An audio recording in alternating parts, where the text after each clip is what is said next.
Good morning, everyone. Andrew Douglas in the Action News 5 digital desk. It's 7 o'clock, bright and early on a Thursday, July 27th, and we are excited about the day. We are also dealing with some pretty typical temperatures as you step outside today. It's going to be hot. We know that. It's going to be humid as well. We got meteorologist Patrick Ellis here talking about what to expect today and the next 7 days. And am I right about that, Patrick? It's very seasonable, very normal, I guess you could say.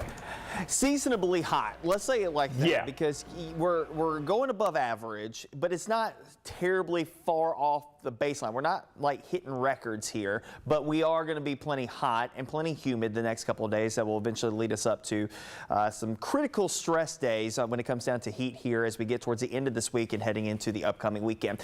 As we look at clouds and radar, we did have a few showers during the overnight period early this morning. Still got a couple of those moving through North Mississippi where we're starting off with some clouds there, but sun's already come out here in Shelby County and it looks pretty nice. So we're starting off with this being our baseline this morning, getting the showers out of here early on and getting the sunshine back in here pretty quickly. As we take a live look from our High 5 camera downtown, looking across Mud Island towards the Mississippi River, which is running very low right now.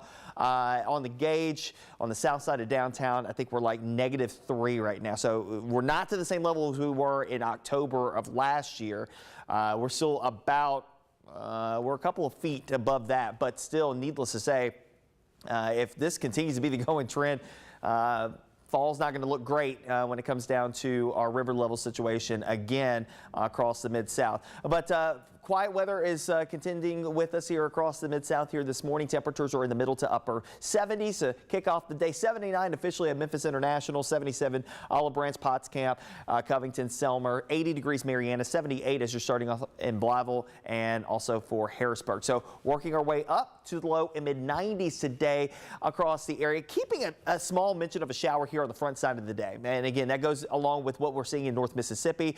And once it gets out of here, we're all done. And I think that we will probably stay mainly dry between now and probably the end of the weekend as the ridge of high pressure exerts itself over the area. So here's a look at it with our future cast. Those morning showers exiting, sunshine becomes more dominant. Temperatures in the low 90s by lunchtime. So if you're thinking outdoor lunch, I think you're good.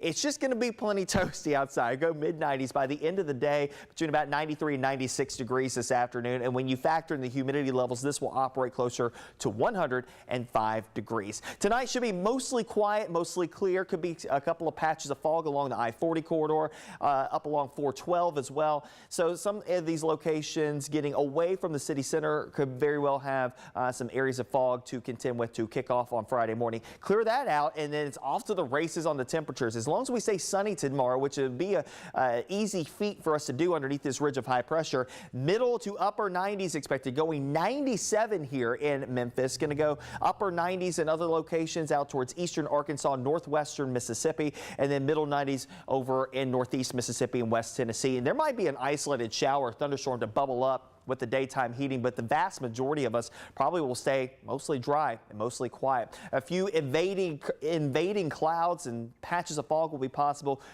early Saturday morning, but you clear that out quickly. Right back to the heat and humidity of summer, of course, building in here through the weekend. And the reason why is because of this big ridge of high pressure. And again, notice the extent of that area of red. That is the extent of the big heat dome, and it actually goes outside of that. Remember what high pressure is. It is sinking air. So air converges up here in the upper levels of the atmosphere, then it comes down, sinks, and then it diverges at the surface. That is a warming and warming process. So that's why our temperatures have been so warm as of late and will likely be that way here in the next couple of days. On the edge of that ridge of high pressure, even up towards Sioux Falls, South Dakota, 101 today, 93 in Bismarck, North Dakota. Burlington, Vermont got in the upper 80s yesterday. Today, 78. So they're getting a little bit of a reprieve from the heat. They had some big storms move through portions of northern Ohio yesterday. 79 in Cleveland today. 94 Rockford, Illinois. 99 Kansas City. 100 in Lubbock. 101 Waco. 106 down in Laredo. 95 New Orleans. And you know that's a steamy 95. Even 95 here in Memphis. And in just the comparison of the 6-hour drive between here and New Orleans the amount of moisture that's sitting in the atmosphere is a completely different beast. So while we will have dew points that'll be in the lower 70s, they've got dew points in the middle to upper 70s. So that 95 will operate closer to like 110 here today, while ours will be closer to 105. That'll be a different story for us as we head towards the end of the week. As the temperatures creep upward, our humidity levels will also come up as well. So 105 to 110 on the feels like temperatures Friday, Saturday, and Sunday as we get towards the peak heating of this heat wave. It will buckle a bit by next week, and that will allow for our temperatures to come down, our humidity levels crank down just ever so slightly, and that will take us into the early portions of the next week. Still plenty hot, and with more folks getting back into school sessions next week, yeah, get ready for the heat to be on those buses, at those bus stops, on the football fields, the band fields, everything going on, extracurricular activities. Just be prepared for that heat and humidity, and making sure that you're taking care of yourself here in the next few days. Of course, you can stay up to date with the very latest on the Action News 5 First Alert Weather app. You can download it in the Google Play Store and the Apple App Store. 95 today, up to 97 tomorrow, Saturday, Sunday, with mostly sunny skies. We might get a shower or two late in the day on Sunday. I think Sunday may be one of the warmer days. And just because we're going to be out ahead of a cluster of storms that could move in here late Sunday into Monday. We're going to watch that closely. That will be the buckling of the ridge. And remember, when these ridges of high pressure break, they break loudly. So we may have another batch of storms to contend with late Sunday into early Monday. We'll have the buckling of the ridge, and that'll bring the temperatures down a couple of notches. But I think that it reasserts itself pretty quickly. So right now, looking at the extended 10-day forecast that you can see on the app and also on actionnews5.com, we go back up into the upper 90s next Thursday. There have been some indications there also making a run for 100. And I wouldn't be surprised here, Andrew, this weekend if we stay completely dry and a lot of sunshine to be able to suck some of this moisture out of the atmosphere, that we could make a run towards the upper 90s, nearing 100 in a couple select locations around the Mid-South as we go towards the end of this weekend. Yeah, I mean, it's one of those situations, Patrick, where we just have to deal with it because it is Memphis and the Mid-South in July and August. So this is just pretty typical, I would think, right?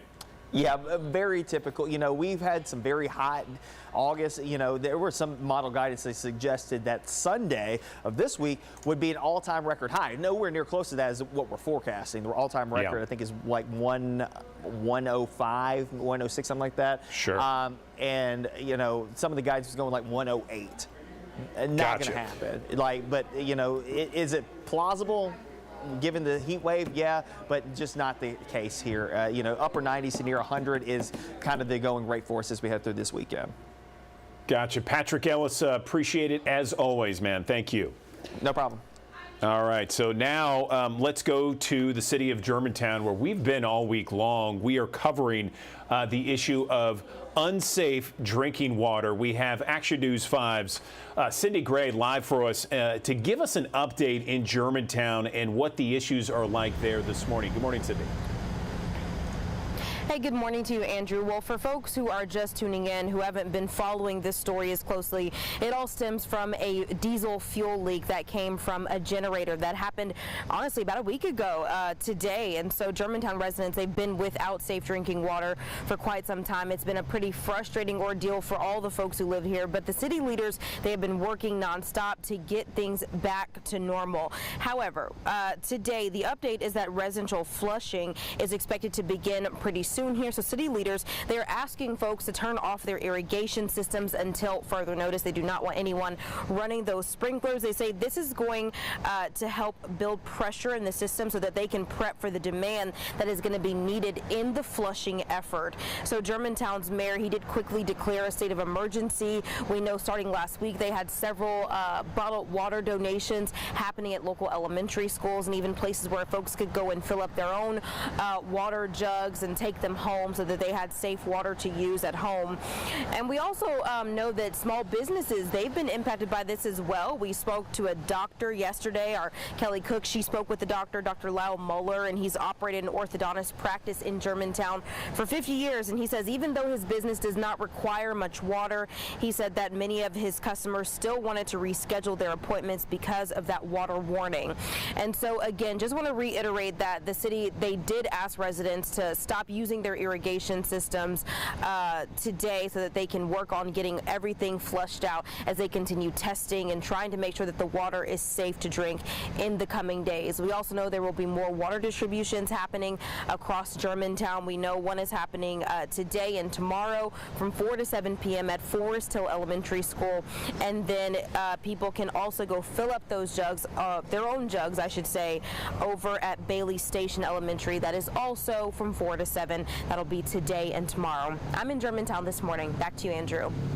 Okay, Cindy Gray reporting live for us. Thank you very much. Appreciate that. It is something that has been lasting now for more than a week. Okay, now we know that tomorrow begins tax-free weekend in Tennessee and Mississippi, and just in time because all those school supplies, back to school time, it is upon us. And we have our Cindy Hawkins now live at one of the areas where people love to go to get school supplies, Knowledge Tree in East Memphis. Sydney, good morning. Hey, good morning to you, Andrew. Yeah, Knowledge Tree is going to be a one-stop shop for parents, teachers, college students even. This store specializes in school supplies. They have some of the supplies on those school supply lists that may be hard to find in your typical retail store like Walmart or Target. But take a look at this store. You can see all of their inventory. The tax-free weekend is going to allow parents and teachers and everyone else who wants to take advantage to buy clothing items at $100 or less, school supply items $100 or less, as well as a computer at the price of $1,500 or less. So a huge weekend for people wanting to take advantage of this weekend, specifically as we deal with inflation impacting a lot of industries right now. So people are going to be able to save nearly 10%. That's the sales tax that we are paying today, that we paid yesterday. So that 10% will be knocked off for everyone wanting to take advantage this weekend. Okay, Sydney Hawkins reporting live for us there in East Memphis. Appreciate that. Appreciate your reporting there. As parents and kids get ready for the first day of classes. Well, we're talking about, in addition to tax-free weekend, we're talking about another tax holiday starting soon in Tennessee, and this one has to deal with groceries. Did you hear about this one? You'll see a difference on your grocery receipts starting August 1st through the end of October. Sales tax on food nearly 10%, depending on which county you're in. Well, you could give your wallet a big break as a result of a grocery sales tax holiday. Again, August through October if you live in Tennessee. Not bad. We'll take it. Investigators in other news trying to figure out what caused this small fire in Fraser overnight. This is Steel Street just off of Fraser around 2 o'clock this morning. Took minutes to put out flames. No one was hurt. We now know the apparent event that caused the MLGW power interruption Tuesday night was responsible for this. The massive flares at the Valero refinery on President's Island. Shelby County health leaders say the power blip apparently disrupted the crude oil refinery at Valero. It triggered the flare system, which burns off flammable gas. Health leaders say Valero released excess confined gas to reduce pressure on the system, increasing the flames and smoke. The health department monitoring the situation, working with Valero and investigating the incident. The Shelby County Commission in favor of using over $200,000 in grant money to address drug-related crimes. Commissioners heard from Alicia Lindsay, the Chief Administrative Officer for the Shelby County Sheriff's Office. According to her, the grant would work to disrupt commerce of illegal drugs in the county. The committee also recommended a $35,000 grant to help reduce deadly crashes and serious bicycle and pedestrian injuries, I should say. Want to share with you this incredible moment where a FedEx driver considered a hero pulled a man from a burning car seconds before it exploded on a California interstate. This all happened as a car sped by the frightening sight. After calling 911, the driver sifted through the smoke and flames. His action proved minutes mattered. He won't call himself a hero. He simply said he was just doing the right thing. If I was hurt, or my family or her or anybody, if it looks like there's some way that you might need to help somebody, why not stop and help them? Love Good Samaritans like this man. Again, a FedEx driver going in and helping this man, pulling him away right before his car exploded. He was able to confirm no one else was inside the car, and he waited alongside the man until first responders arrived. Nice job. Automakers are hoping doubling the number of fast chargers. More people will buy electric cars. BMW, GM, Honda, Hyundai, Kia, Mercedes. They're investing at least $1 billion in a joint venture. Surveys show a main reason people are reluctant to buy electric cars because they're afraid of not being able to charge during long trips. American Airlines suing a travel website, Kiwi, over a cost-saving hack known as Hidden Cities. So this is, and I've heard about this, Hidden Cities or skip lagging is when someone books a flight with a layover at your intended destination, so then you skip the second leg of the flight and you just stay at the layover. So American and other practices have banned, or other airlines have banned this practice, I should say. American Airlines says Kiwi is no longer authorized to sell the airline's tickets, but they continue to do so. Let's talk about the NFL, right? Tennessee Titans back in training camp. So are all the NFL teams. Tennessee Titans hoping to improve after a 7-10 season last year where they lost 7 straight to end the year. Off-season, the Titans signed DeAndre Hopkins, a 5-time Pro Bowl wide receiver, and he's hoping to improve the team's record. I always wanted to be part of an offense that had a great run game. I know that helps my job, and I know it's going to help his job having someone like me out there. All right, let's move over to Memphis here. FedEx St. Jude Championship back in Memphis next month. Best golfers in the world getting ready for the TPC Southwind. It starts August 9th. Tickets are on sale right now. Plenty of discounts, bonus packages available. You can find a link to those on actionnews5.com. Find a parking guide as well. It is so much fun.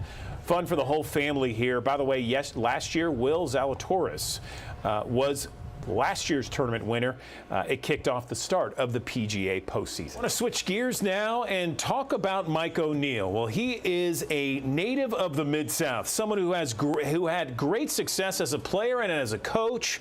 If the name is familiar to you, he should be. He's from Germantown. He played baseball and football at Germantown High back in the 80s, won state championships as a player in both sports, got a scholarship to play baseball at the University of Memphis. He also coached football at Christian Brothers, and most recently was Collierville High School's head football coach. And now Coach Mike ONeill is facing another battle as he battles against throat cancer. In fact, he's written a book on newsstands right now, Don't Back Down. Coach Mike ONeill joining us on the digital desk this morning to talk about what he's doing in his new fight and his new battle in the Mid-South. I want to welcome Mike ONeill to the digital desk. How are you, Coach? I'm doing fine, Andrew. How are you doing today? Doing well, thank you. So first off, please give me an update on your health, on your condition. Where do we stand today? Yeah, it's been a crazy journey. I'm in Houston, Texas currently. I'm in between trials. I had a scan last week that wasn't very positive. So my cancer has, 2 scans ago, it kind of declined, and then it kind of increased the last scan. So I'm in the midst of looking for another trial. They kicked me off the trial. I have had a little bout of pneumonia that's kind of affected my voice. So, I'm just kind of rolling with the punches. I'm at MD Anderson, and I meet with my doctors tomorrow, and we're going to discuss, 2 or 3 trials that I have my eye on right now that's good for my cancer. So that's kind of where I'm at. Overall, I feel pretty good. I'm not too fatigued. I'm just looking to, maybe hopefully round the corner with some of this treatment. I understand, and Mike, I just want to say from all of us at Channel 5, our prayers and thoughts are certainly with you. God bless you in this fight against throat cancer. Tell us when you first found out. How did you find out? What did the doctor say? I'm just kind of curious because this is something that's been going on for several years now, right? Yes, back in 2017, I was in the middle of football season. I think we were in week 9, and but I've kind of felt some of my throat, months prior, and just kind of threw antibiotics at it, and finally went to an ear, nose, and throat, and he. I was diagnosed with throat cancer. And so we picked up and left right before the playoffs started. And so 2018, I went through treatment, 33 rounds of radiation and chemo. And, and then I came back that next year and coached, the 2018 season. And, that's kind of how it transpired. So I was in remission for a couple years. I did step down after the 2018 season because I was so fatigued, and it was pretty intense in terms of treatment. So I needed some time away, and then it metastasized in 2020. So that's when I started writing the book. I'd stepped out of the classroom and got out of coaching, and just felt like I wanted to tell my story to my kids and future grandkids. I just didn't know at the time how much I had left. And so I started writing, and that's kind of how the motivation for the book. I gotcha. And, a lot of times, people wonder, how did I get this cancer? Why did I get this cancer? I'm sure you and your wife and your family, you've talked about those topics of conversations. What do you think? I mean, what kind of conversations, and perhaps it's in the book, but what kind of conversations do you have when it comes to throat cancer and how it happened or why it happened? Yeah, I mean, it's kind of a, up for discussion, I guess. I mean, there are a couple of different ways you can get it, obviously through tobacco, alcohol, that sort of thing. And then some people just develop it without those things. So, it's one we've become, a lot more educated about as time goes on. I do feel like I would have, I felt like I would have paid more attention in high school biology. I would have, but as time goes on, you have some really brilliant doctors that just kind of paint the picture of which direction it's going. And the great thing about the cancer community is that it's really done its part in terms of treatments and that sort of thing. 10 years ago, Andrew, I probably, we wouldn't be having this conversation. These trial treatments have extended my life. So the cancer community has really done a great job of extending lives with all kinds of cancers, be it throat, breast, colon, whatever. And so, that right now I'm at the best place I can be. They have a whole floor dedicated to head and neck cancer here at MD Anderson. So, I'm within walking distance. I'm over there quite often, and they got everything we need. If I need an emergency room, if I need, anything, I'm right there. So this is kind of where I need to be right now. And you are in Houston, Texas right now. You have this book that's currently on shelves. It's Mike ONeill, Don't Back Down, a true story of perseverance through faith, determination, and does that say positive attitude? Yeah, positive attitude. Yes. So give me some insight to the book. I mean, obviously we see the cover there and what it's about, but tell us what people will get page for page.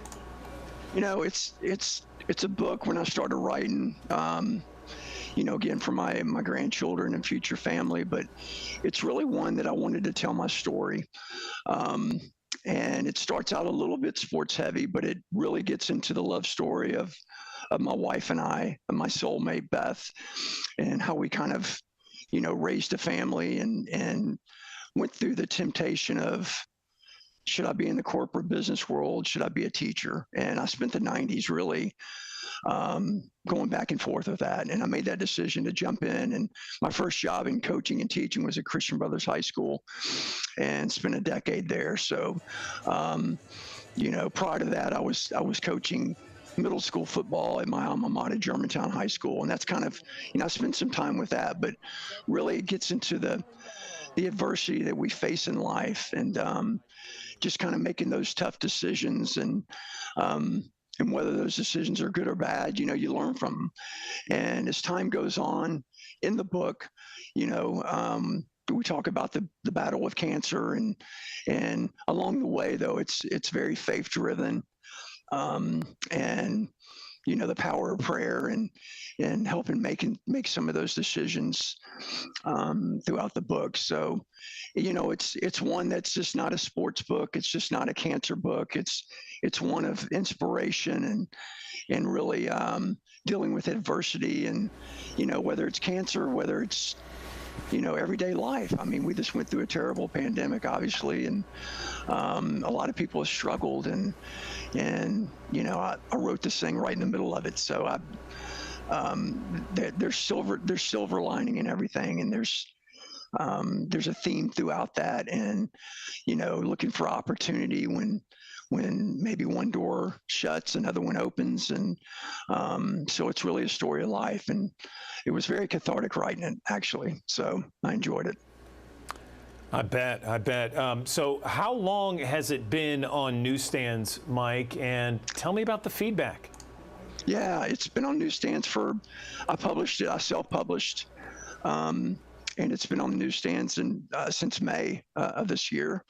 And the sales have been great. I've, really trying to get in some local bookstores, which I have, and the feedback has just been, it's been good. It's I'm not, historically been a writer, but I wrote some in grad school, I guess, and never really journaled. But Andrew, I couldn't put the pen down for a year. I gave myself a year to write it, and my arm about fell off. I physically wrote it, and it was, it just brought back so many. Once you put yourself in that state, you could really bring out, your memory is really better than it is, or at least mine was. And but yeah, I mean, you can find it online. Novel Bookstore carries it. Oxbow, Square Books down in Oxford carries it now, and Patent Computers in Collierville. So it's been out there, and the feedback has been fantastic. I've been able to talk with players 28 years ago to guys I coached as recent as 4 or 5 years ago, and colleagues and that sort of thing. So it kind of updates, really people that I hadn't talked to in a while, kind of my condition, kind of connecting the dots. And people, are kind of surprised of, wow, I didn't know this about you or that. And, and I was blessed with a good editor and somebody I found to make the book cover. So those are two important things when you write a book. Sure. Tell me, what do you miss the most about coaching? You've been out for a few years now, dealing with your throat cancer. What do you miss the most? Wow, there's so many things, but I miss the grind of the season. The grind of the season really is watching the film and being, really out on those 2 days when it's 100 degrees, which would be impossible to do now. But I just love the art of practice, young men developing, working with staff and seeing the product just improve over time. It doesn't always go to game plan. I mean, you learn from your mistakes and that sort of thing. And then Friday nights, there's nothing like Friday nights. I mean, it was one of my dreams to do, early on, and it's exceeded all my expectations. And so if there's anybody on the fence about getting into education, I certainly encourage that and endorse that. It's the payback's been tremendous with all the, young people that you've dealt with. And, it's great to see their lives unfold. And I get texts and phone calls all the time. Coach, I had another child. I got a new job. And it's just, it's great to have a small part in that. So that's fantastic. I appreciate you saying that, and it's fantastic. And I know a lot of people are appreciating seeing you. They've heard, I'm sure, updates via social media and elsewhere about you, and I really appreciate you taking the time to talk not only about your condition right now, but also what's going through your mind, your family, your battle with cancer. Do you have a message for Memphis and the Mid-South? We have thousands of viewers that watch us here on the digital desk each and every morning. Any message you want to leave with people? I know there's a lot of struggle out there with different areas of our life. I know, reading what's going on with the water in Germantown and MLGNW, those employees are up against a battle and fighting a great fight. Things are going to happen in life. We've all witnessed that the past several years, and I just think the power of prayer, your faith, talking to somebody, your inner circle, whether your spouse, your children, and really coming up with a game plan on dealing with whatever issue you're dealing with. And I just, we always can learn from our past and keep moving forward. And that's kind of the theme that my wife and I are going right now. I mean, we're facing a lot of adversity, but we're going to continue on that path, and I encourage everyone to do it as well. Well, Coach Mike ONeill, we really appreciate you joining us on the Action News 5 digital desk. As I said earlier, God bless you. The Action News 5 family is praying for you. Certainly you and your family, our thoughts are with you as well as you continue to battle against throat cancer. Thanks so much for taking time. Congratulations on the book and its success, and we wish you nothing but success in the future. Please keep us updated on everything, okay?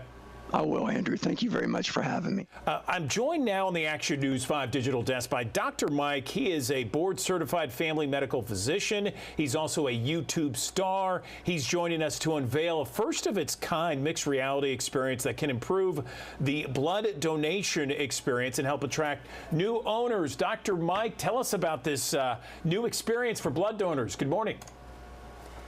Good morning, Andrew. Thank you so much for having me. I'm really excited to talk about this, especially at this crucial time, being that it's summer.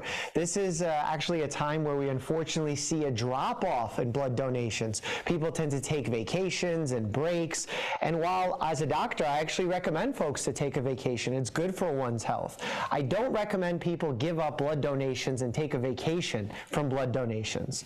So what I would ultimately have people do is visit BeTheOneDonor.com/mixedreality to find out about this cool new experience that's very tech focused, targeting the younger generations, very specifically because over the last 10 years, we've actually noticed a 30% drop off in blood donations by those under the age of 30. And Abbott and Blood Centers of America are hopeful this new technology will get them all excited about it. So tell me about this new technology. Is this like a virtual reality thing? What is it? Yeah, Andrew, so basically it's like a virtual reality headset, but it's a mixed reality headset. So the difference is you're still aware of your surroundings. We're able to still monitor you. The staff at the blood donation center will be able to see how you're responding to the blood donation process because we want to keep it safe. And this not only keeps it safe, but also makes it more immersive, more fun, perhaps distracts you a little bit throughout the process. And I've tried this as a tech nerd. I totally geeked out about it. I had a great time using this tech, and I really encourage everyone at home to check it out as well. So, Dr. Mike, let me ask you this, because I always hear this from certain people, but, I've never had any confirmation, but being that you're a physician, I'll ask you, isn't it healthy for your body to give blood from time to time, because then you have to create your own blood and replenishing your own blood supply? Doesn't that overall help your overall health? Andrew, the way that I'll say it is that there's definitely documented proof that when you're helping others in your community and you give back, that's healthy from a mental health standpoint. And we don't talk enough about the mental health standpoint in our country. So that's the biggest reason why I recommend it. The second biggest reason is that you're actually helping those in your community, because we actually need these blood donation products every 2 seconds for those involved in burns, accidents, traumas, undergoing cancer treatment, pregnancy. So I very much encourage not only to help yourself, but also to help those in your community. So if someone wants to donate blood, they see this mixed reality, how do they get a chance to do that while they give blood? All they have to do is visit BeTheOneDonor.com/mixedreality to learn more. The Blood Centers of America are going to be consistently adding new locations where they're doing this mixed reality experience. And I'll tell you this, Andrew, people who have done it, we've actually tested this last year in 2022. They had a 9 out of 10 individuals said that they thought this was a positive experience, and more than 9 out of 10 of them said that they enjoyed it so much they wanted their next blood donation to include this mixed reality experience as well. Okay, very timely World Blood Donor Day, June 14th. Dr. Mike, appreciate your time this morning. Thanks very much. Andrew, thank you so much, and as always, stay happy and healthy. Amanda Hansen back here at the Action News 5 digital desk, and we want to tell you about, it's the summertime and students are trying to make sure that they are up to par on their reading skills. So the Down Syndrome Association has been working throughout the summer with a summer program that is all about children maintaining skills that are acquired throughout the school year. So it's a great camp that's been going on throughout the summer months, and we have Martine Hobson joining us this morning to talk more about kind of how the camp's been going, and it kind of branches us into a much bigger topic that's important to talk about. So Martine, good morning. How you doing? I'm good. How are you? I'm doing well. I'm glad to have you on with us this morning. I guess first off, let's talk about how this summer reading camp has been going. Tell us more. Well, we use a specific program designed for, it's called Special Reads for Special Needs. It's really aimed at kids with disabilities, and we want to keep them on top of reading because we want them included in the general ed classroom at school. And with this little boost in reading and other skills, lots and lots of other skills, we think it will help make that inclusion go a little smoother. And that branches us into really the main topic, and why we have you on here joining us this morning is talking about inclusive education. And I think it's something that maybe a lot of people really aren't familiar about. So can you talk a little bit about what that entails? Well, it entails including all kids into the gen ed classroom. So whether they have special needs or not, they're all included. Studies show that kids with disabilities do not learn better in a separate classroom, but actually learn best when they're included with their typical peers. And if I could say, when my daughter was little bitty, she's now 37, but when she was little bitty, the director of her early intervention program said, Martine, do you want her to hear typically developing speech or the speech of other kids with speech delays? It was a no-brainer, and from then on, I was sold on inclusion. And I've done stories in the past about inclusive education, and a lot of challenges come along with this for parents. Can you talk to me about, because from what I understand, there's benefits on both sides, whether it's a typical classroom or someone that maybe has a different type of learning ability, having them together in one room, it's beneficial for all the kids involved. Is that what you've seen through research? Absolutely, and that's what the studies prove. The studies prove that they all benefit from being together. And like we were talking about, there's a lot of challenges that come along with this. And so I want to bring in a mom who has actually dealt with this firsthand, Megan Labasi. Am I saying your last name correctly, Megan? Are you there with us? You nailed it. Yes, that's right, Megan Labasi.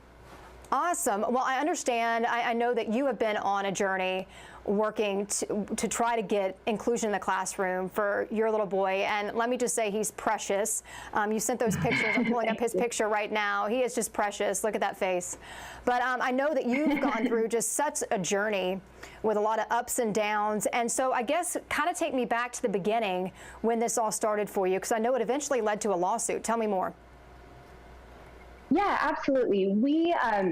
We got connected with Martine at the Down Syndrome Association right away when Samuel was born, because we wanted to make sure that we were going to give him the best possible future. And she showed us the research. We talked to other parents who had their kids included and knew that this was going to be the best path forward for him to have the best chance at working a job and going to college or doing whatever it is that his future is going to bring. So this has been a big part of what we've wanted for him. And at our school, it was not something that they had done before. And so when he was moving into kindergarten, we talked to the school about having him included, and they saw the value of that, but also saw the challenge because it's a new way of doing things. And for a school that's never done that before, it's difficult for them. It's also a lot of adapting for him and a lot of support that he needs, which is, it's his right. We learned that that's his right by law, but it's a big ask. And so, we worked with the school and showed them the research, and it was just a little bit too big of a jump for them to take without going that next step and getting some legal support. But he did it this year, and his first year in kindergarten was just absolutely phenomenal. How did you know that that was the right choice for you as a parent? Because I know a lot of parents probably juggle with, is this the best thing or what's the best option? What would you have to say to that? Absolutely. I mean, it's really hard. It's a tough choice, but for what we knew about Samuel and his ability with reading, with communication, and just how we'd seen him around other kids in the past, there was that combined with the research. And research is very clear, and so we just knew that that's what we wanted for him. What do you think was the biggest challenges for you and hurdles? Because a lot of people, if they're starting this journey, they want to know what to expect. Were there things that surprised you? What was the most difficult thing, do you feel like, that you encountered with this?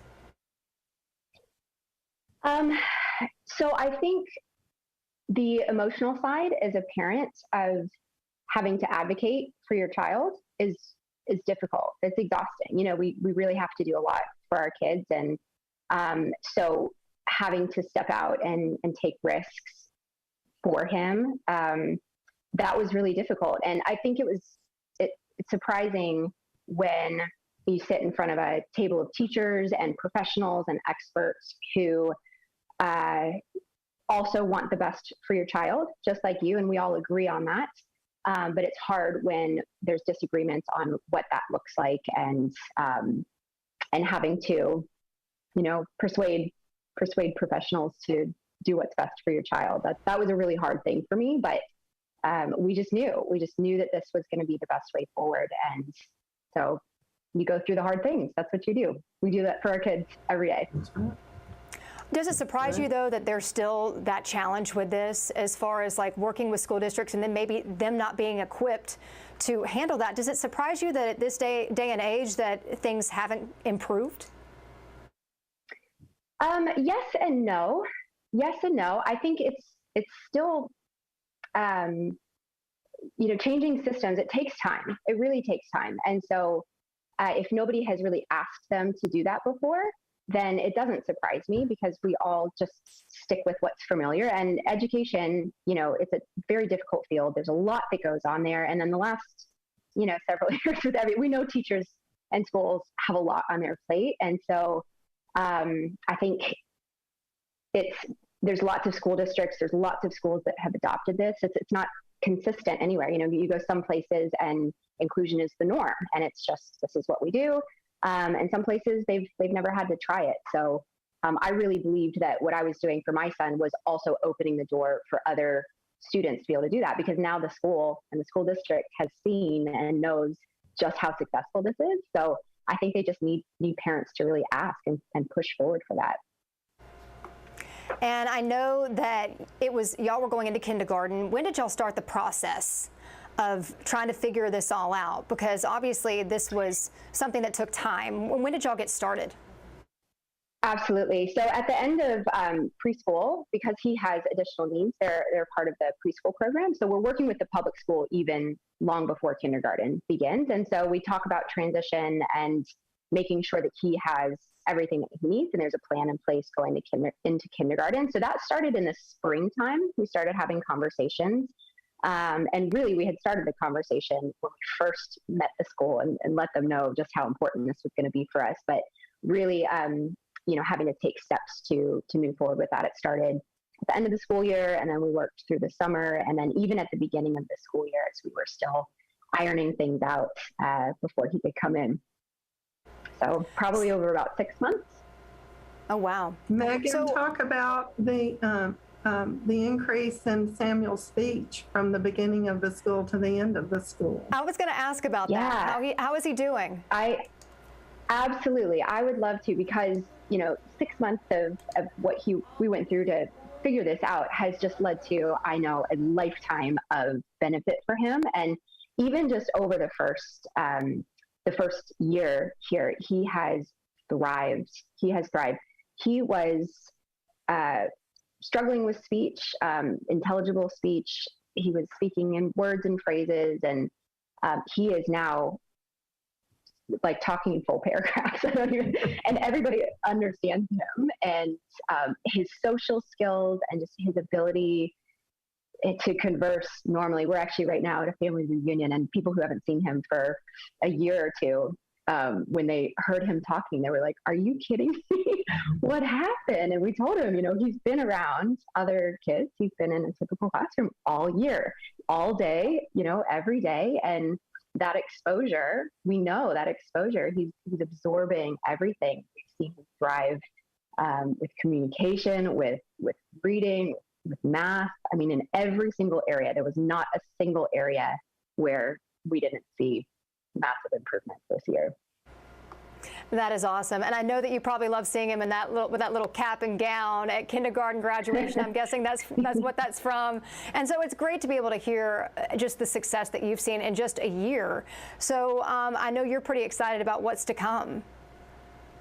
Yes, absolutely. We look forward to seeing what he's able to do. And in the end, we hope that he will be able to be fully included, and we do this in sports. We've signed him up for sports, for school, and we just want him to be a valued part of the community. And we know that happens on both ends by him being there and doing things in whatever way it looks like for them, so that the other kids and the other families in the community just learn to see him as a normal, valuable part of the community, and not somebody who is just kept separate because he might be a little bit different.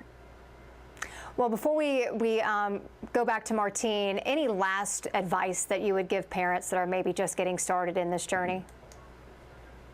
Absolutely. Get connected and get support, because if you are doing this alone as a parent, it is overwhelming. It is scary. Just like I talked about before, it's a lot when you're advocating, and you need a support system, and you need a team of people that are there to help you. I really leaned into other parents that had been on this journey before me, and talked to other parents who had seen the benefits in their children, and asked them questions about what they did and how they navigated the conversations. And then getting connected with any local organization like the Down Syndrome Association or anything else where people can support you on your journey is absolutely the best thing to do. Okay, Andrew Douglas back here in the Action News 5 digital desk. Federal student loan payments expected to resume soon, and the thought of loan, well, that could be overwhelming for borrowers after a 3-year pause. Let's bring in financial pro Mark Henry back to the Action News 5 digital desk. He's founder and CEO of Alloy Wealth Management, and he's going to talk to us about some of the things we should do to prepare our finances. Mark, welcome back to the digital desk. So tell us how we should be preparing our finances, our budget right now. Good morning. Yeah, good morning. And so let's get started on a spending plan. We're going to need to rework and I hate to use that budget word. It seems so oppressing, to live on a budget, but we have to have a spending plan. So let's get an idea of where every dollar is going. That's the first step to finding the extra money that's going to be needed to start paying these student loans. And not only just pay the minimums, let's pay the maximums. Let's get them paid off and get it free of student loan debt. So the first place is to find out, where is the money going in the first place? We got to track every single dollar and where does it go? Exactly. That's what you have to do, and that's a good idea for anything, loans or just every 2 weeks getting your your check from work. Is there anything we can do to make the most of our money while this pause is still in effect? Because the student loan payments don't begin until the fall, right? Right, that's correct. But the idea would be, we got to take this time. Hey, it's pretty much a done deal. The Supreme Court's ruled, so it looks like there's not going to be any kind of a loan forgiveness. So let's get our mind around this now. And the idea behind that, even though inflation is ticking down a little bit and stuff, it's still hard out there for a lot of people. So we got to find this extra money. So what are we going to do? We're going to start with figuring out where's the dollars going in the first place, and let's cut out everything that's not needed. There's actually some good apps that you can put on your phone that will help and help you control and get rid of all those automatic deductions. Those are the ones that really add up so quickly. They might only be $10 or $15 or $39 a month or $59 on the subscription services. A lot of the internet ones, the things we do for television and stuff, we can find this money. So first, let's figure out where the dollars are going. Let's get rid of them. Then, while the pause is still in effect, once we find this extra money, let's start paying now. Don't wait until you're forced to start paying it back. Let's start lowering the interest and paying down this debt today. Let's go ahead and have this zero-sum budget where we know where every dollar goes. And let's go ahead and hit these things right now. That's the first step I would say, is let's get after it. Let's go ahead and attack this debt and get it out of our lives so we can truly be free of student loan debt. You know, I love that idea, and people are going to be thinking about, okay, you know, I gotta make sure I start paying this at this time. But there's other bills to pay, and many people have, you know, rent or mortgage and car payments and other utilities. How do you balance all of that in, you know, after this 3-year pause? Right. Well, I think that's the first idea, is what you just said. This has to become part of any other bill that you would pay automatically. What I mean by that is, most people, they want to keep their credit rating good, so they always pay their car payment on time. Obviously going to pay their electric bill or they won't have power. We got to start looking at student debt the exact same way. No more putting this off. We took the debt, we took the loans, now let's attack them. And you can truly learn to live free from debt, but it takes discipline. Most likely you didn't get into debt overnight, and whether it's student loan debt or credit card debt, you're not going to get out overnight.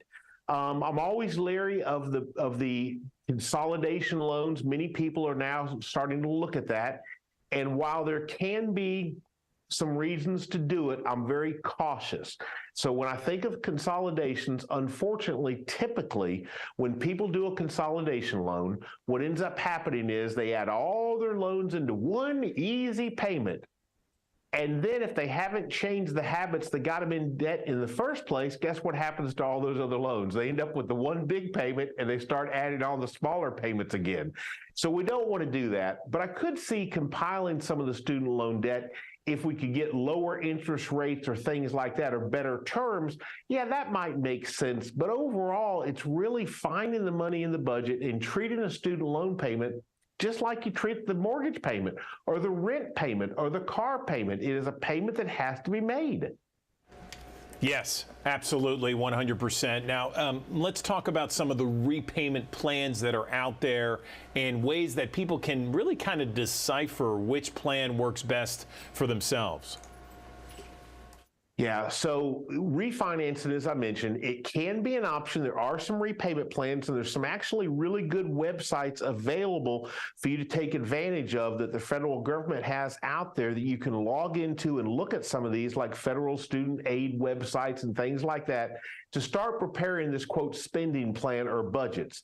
The other thing I want to talk about, though, and this is a very little known one, the Secure Act 2.0 gave employers, so many of these people, they went off to college, they've landed the job of their dreams, hopefully, but now they're faced with this idea of, can I contribute to my 401k at work? Well, I don't have the money for that. So they can't even start saving for retirement because they got to pay down all this debt. Well, here's what Secure Act 2.0 did. Employers can now contribute to and like put a match in your 401k if you'll pay down your student loans. So think about this idea. You could make a $300 payment on your student loan while your employer, if they're willing, puts $300 into the 401k for you to start saving for retirement at the same time. What a great win that could be for many people. So check with your employer and see if they're offering student loan payment matches to go into the 401k. This could be a great way to not only pay down your debt, but also start saving for retirement one day. Great ideas, Mark. Anything else before we let you go? You know, we have thousands of people watching here. Is there anything else you want to mention? I know we touched a lot on these student loan repayments plans. Yeah. So here's the idea. The biggest thing that people find when they get themselves in debt is it seems overwhelming. So it's this idea of how do you eat an elephant? It's going to be one bite at a time. How do you tackle the student loan debt? We've got to go after it with a systematic plan of how we're going to do it. Don't think in terms of overwhelming. It can be staggering and it really can be depressing. And many people find themselves truly getting depressed.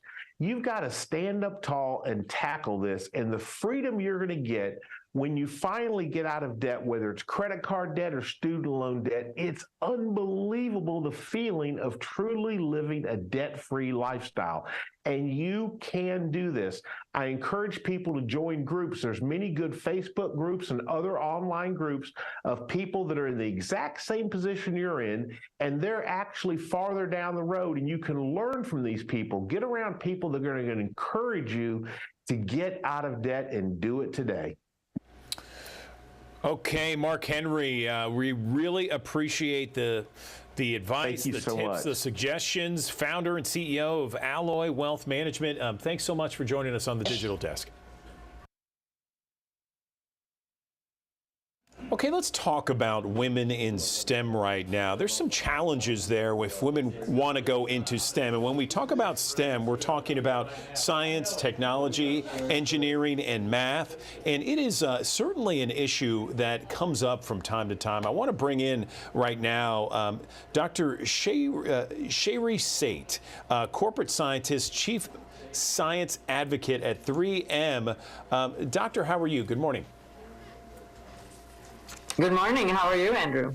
I'm doing well. Thank you so much. So what are the top challenges out there for women who want to go into some sort of STEM technologies?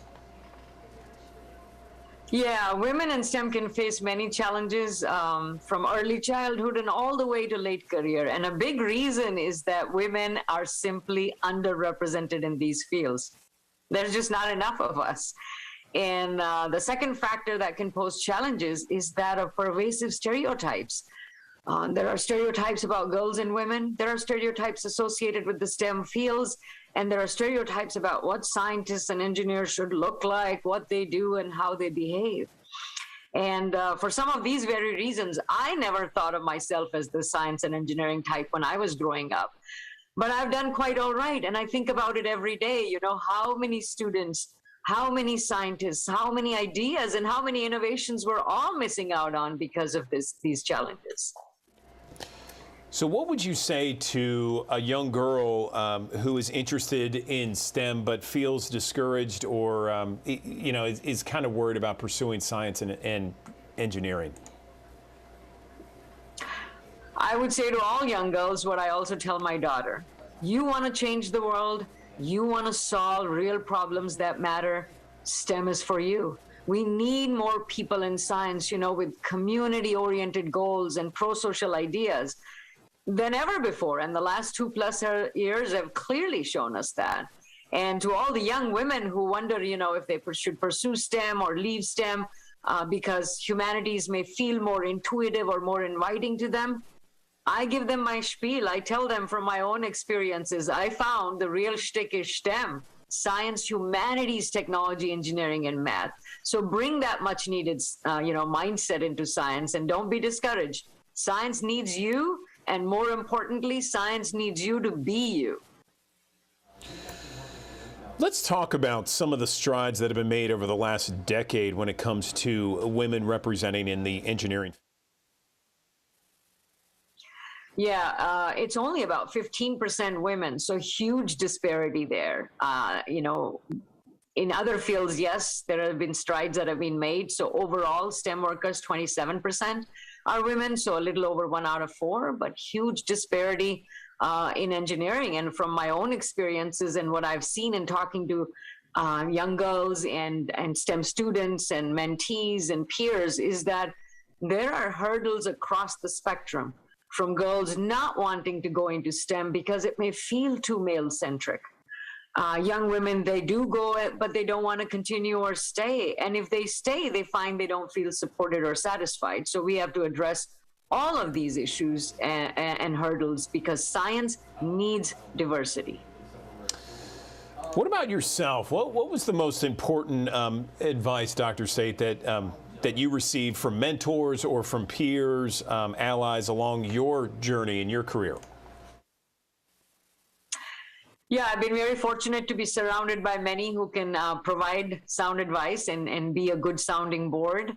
And, it really comes in handy when you're at a crossroads of sorts and you worry about making the wrong decision. And a valuable piece of advice that has really stuck with me is when I was agonizing over a decision and a former boss said, Jayshree, make the best decision for you for now. And that advice from her was just so liberating. That addition of the phrase for now is powerful because we can try to project the future and get all anxious, but there's no telling how things will play out. So make the best decision with what you know and then dive in with confidence and an open mind. Anything else we want to touch on, Dr. Sate, that we haven't touched on yet that you feel is important about this issue? Yes, I think we as a society, all of us, have a role to play. We have to challenge those stereotypes, shatter them. We have to dismantle the archetypes and all the constructs that deter women. And I tell you why. We do some research on the global public perception of science called 3M State of Science Index. And the results show that Americans want diversity in STEM. 87% said that. So in fact, we created a docuseries called Not the Science Type, and it highlights the journey of 4 women scientists who have confronted challenges and challenged stereotypes. I want your viewers to watch that. So go to 3m.com/nottthesciencetype and be inspired. All right, Dr. Cherie Sate, I appreciate your time this morning. Thanks so very much. We appreciate your insight. Thank you for having me. All right, good morning, everyone. It is back to school season. There's already some school districts across the Mid-South that already have classes begin. It's always an important time, though, when you're going back to school to get checkups for your kids, make sure they're in great health. And one of the things you need to always check up on is vision. Vision is so important going into the school year. I think I don't have to say why. It's pretty obvious. If your child can't see or if there's an issue with vision, that could really lead to some problems when it comes to learning. So joining us now to talk about eye exams and what to do for your children, we have Dr. Ronald Benner. He is the president of the American Optometric Association. Dr. Benner, good morning. Can you discuss the impact of eye health on childhood development and learning? Absolutely. The American Optometric Association believes that eye health and vision disorders can greatly affect a child's classroom success.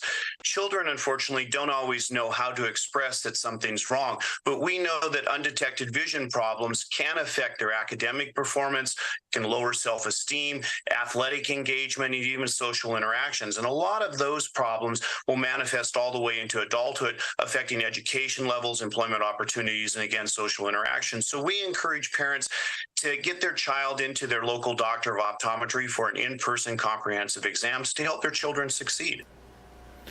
What about the rise of screen time? I know that's had a detrimental effect on some of the vision out there for children. Tell me more. Well, the rise of digital devices has greatly increased. It's estimated between 6 to 9 hours a day children spend on those digital devices. That creates a lot of fatigue and stress on their eyes. So we encourage practicing good visual hygiene. The 20-20-20 rule, for example, every 20 minutes looking at something 20 feet away for 20 seconds. That allows the visual system and the muscles to relax and reset before going back in. We're never going to be able to avoid those devices completely, but parents parents should also encourage their children to sometimes put the devices down and simply get outdoors. Recent studies have shown that 2+ hours a day of outdoor activity can reduce the incidence of myopia in children. How often should children get eye exams, and is there an age where maybe they should do it more often or less often? Preschool children should be seen between the ages of 3 and 5 at least once before they enter school. Once children enter the school age years, they should be seen on an annual basis. Young people, their visual systems change dramatically, and we don't want any vision disorders affecting their visual system or their success in the classroom. We know that the schools do screenings, and those visual screenings will pick up distance acuity problems only, but that's only about 4% of what a comprehensive eye exam will do. So getting your child in for an annual comprehensive in-person exam is very important. We not only test for binocularity problems, focusing problems, teaming problems, functionality of the eyes, all those activities that children do in the process of learning, but we're also looking for diseases. And we know that early intervention and treatment of diseases is really important to children. Doctors of optometry can find up to 270 different diseases affecting a child's health. What are some of the most common problems that doctors find in vision exams like the ones you're describing?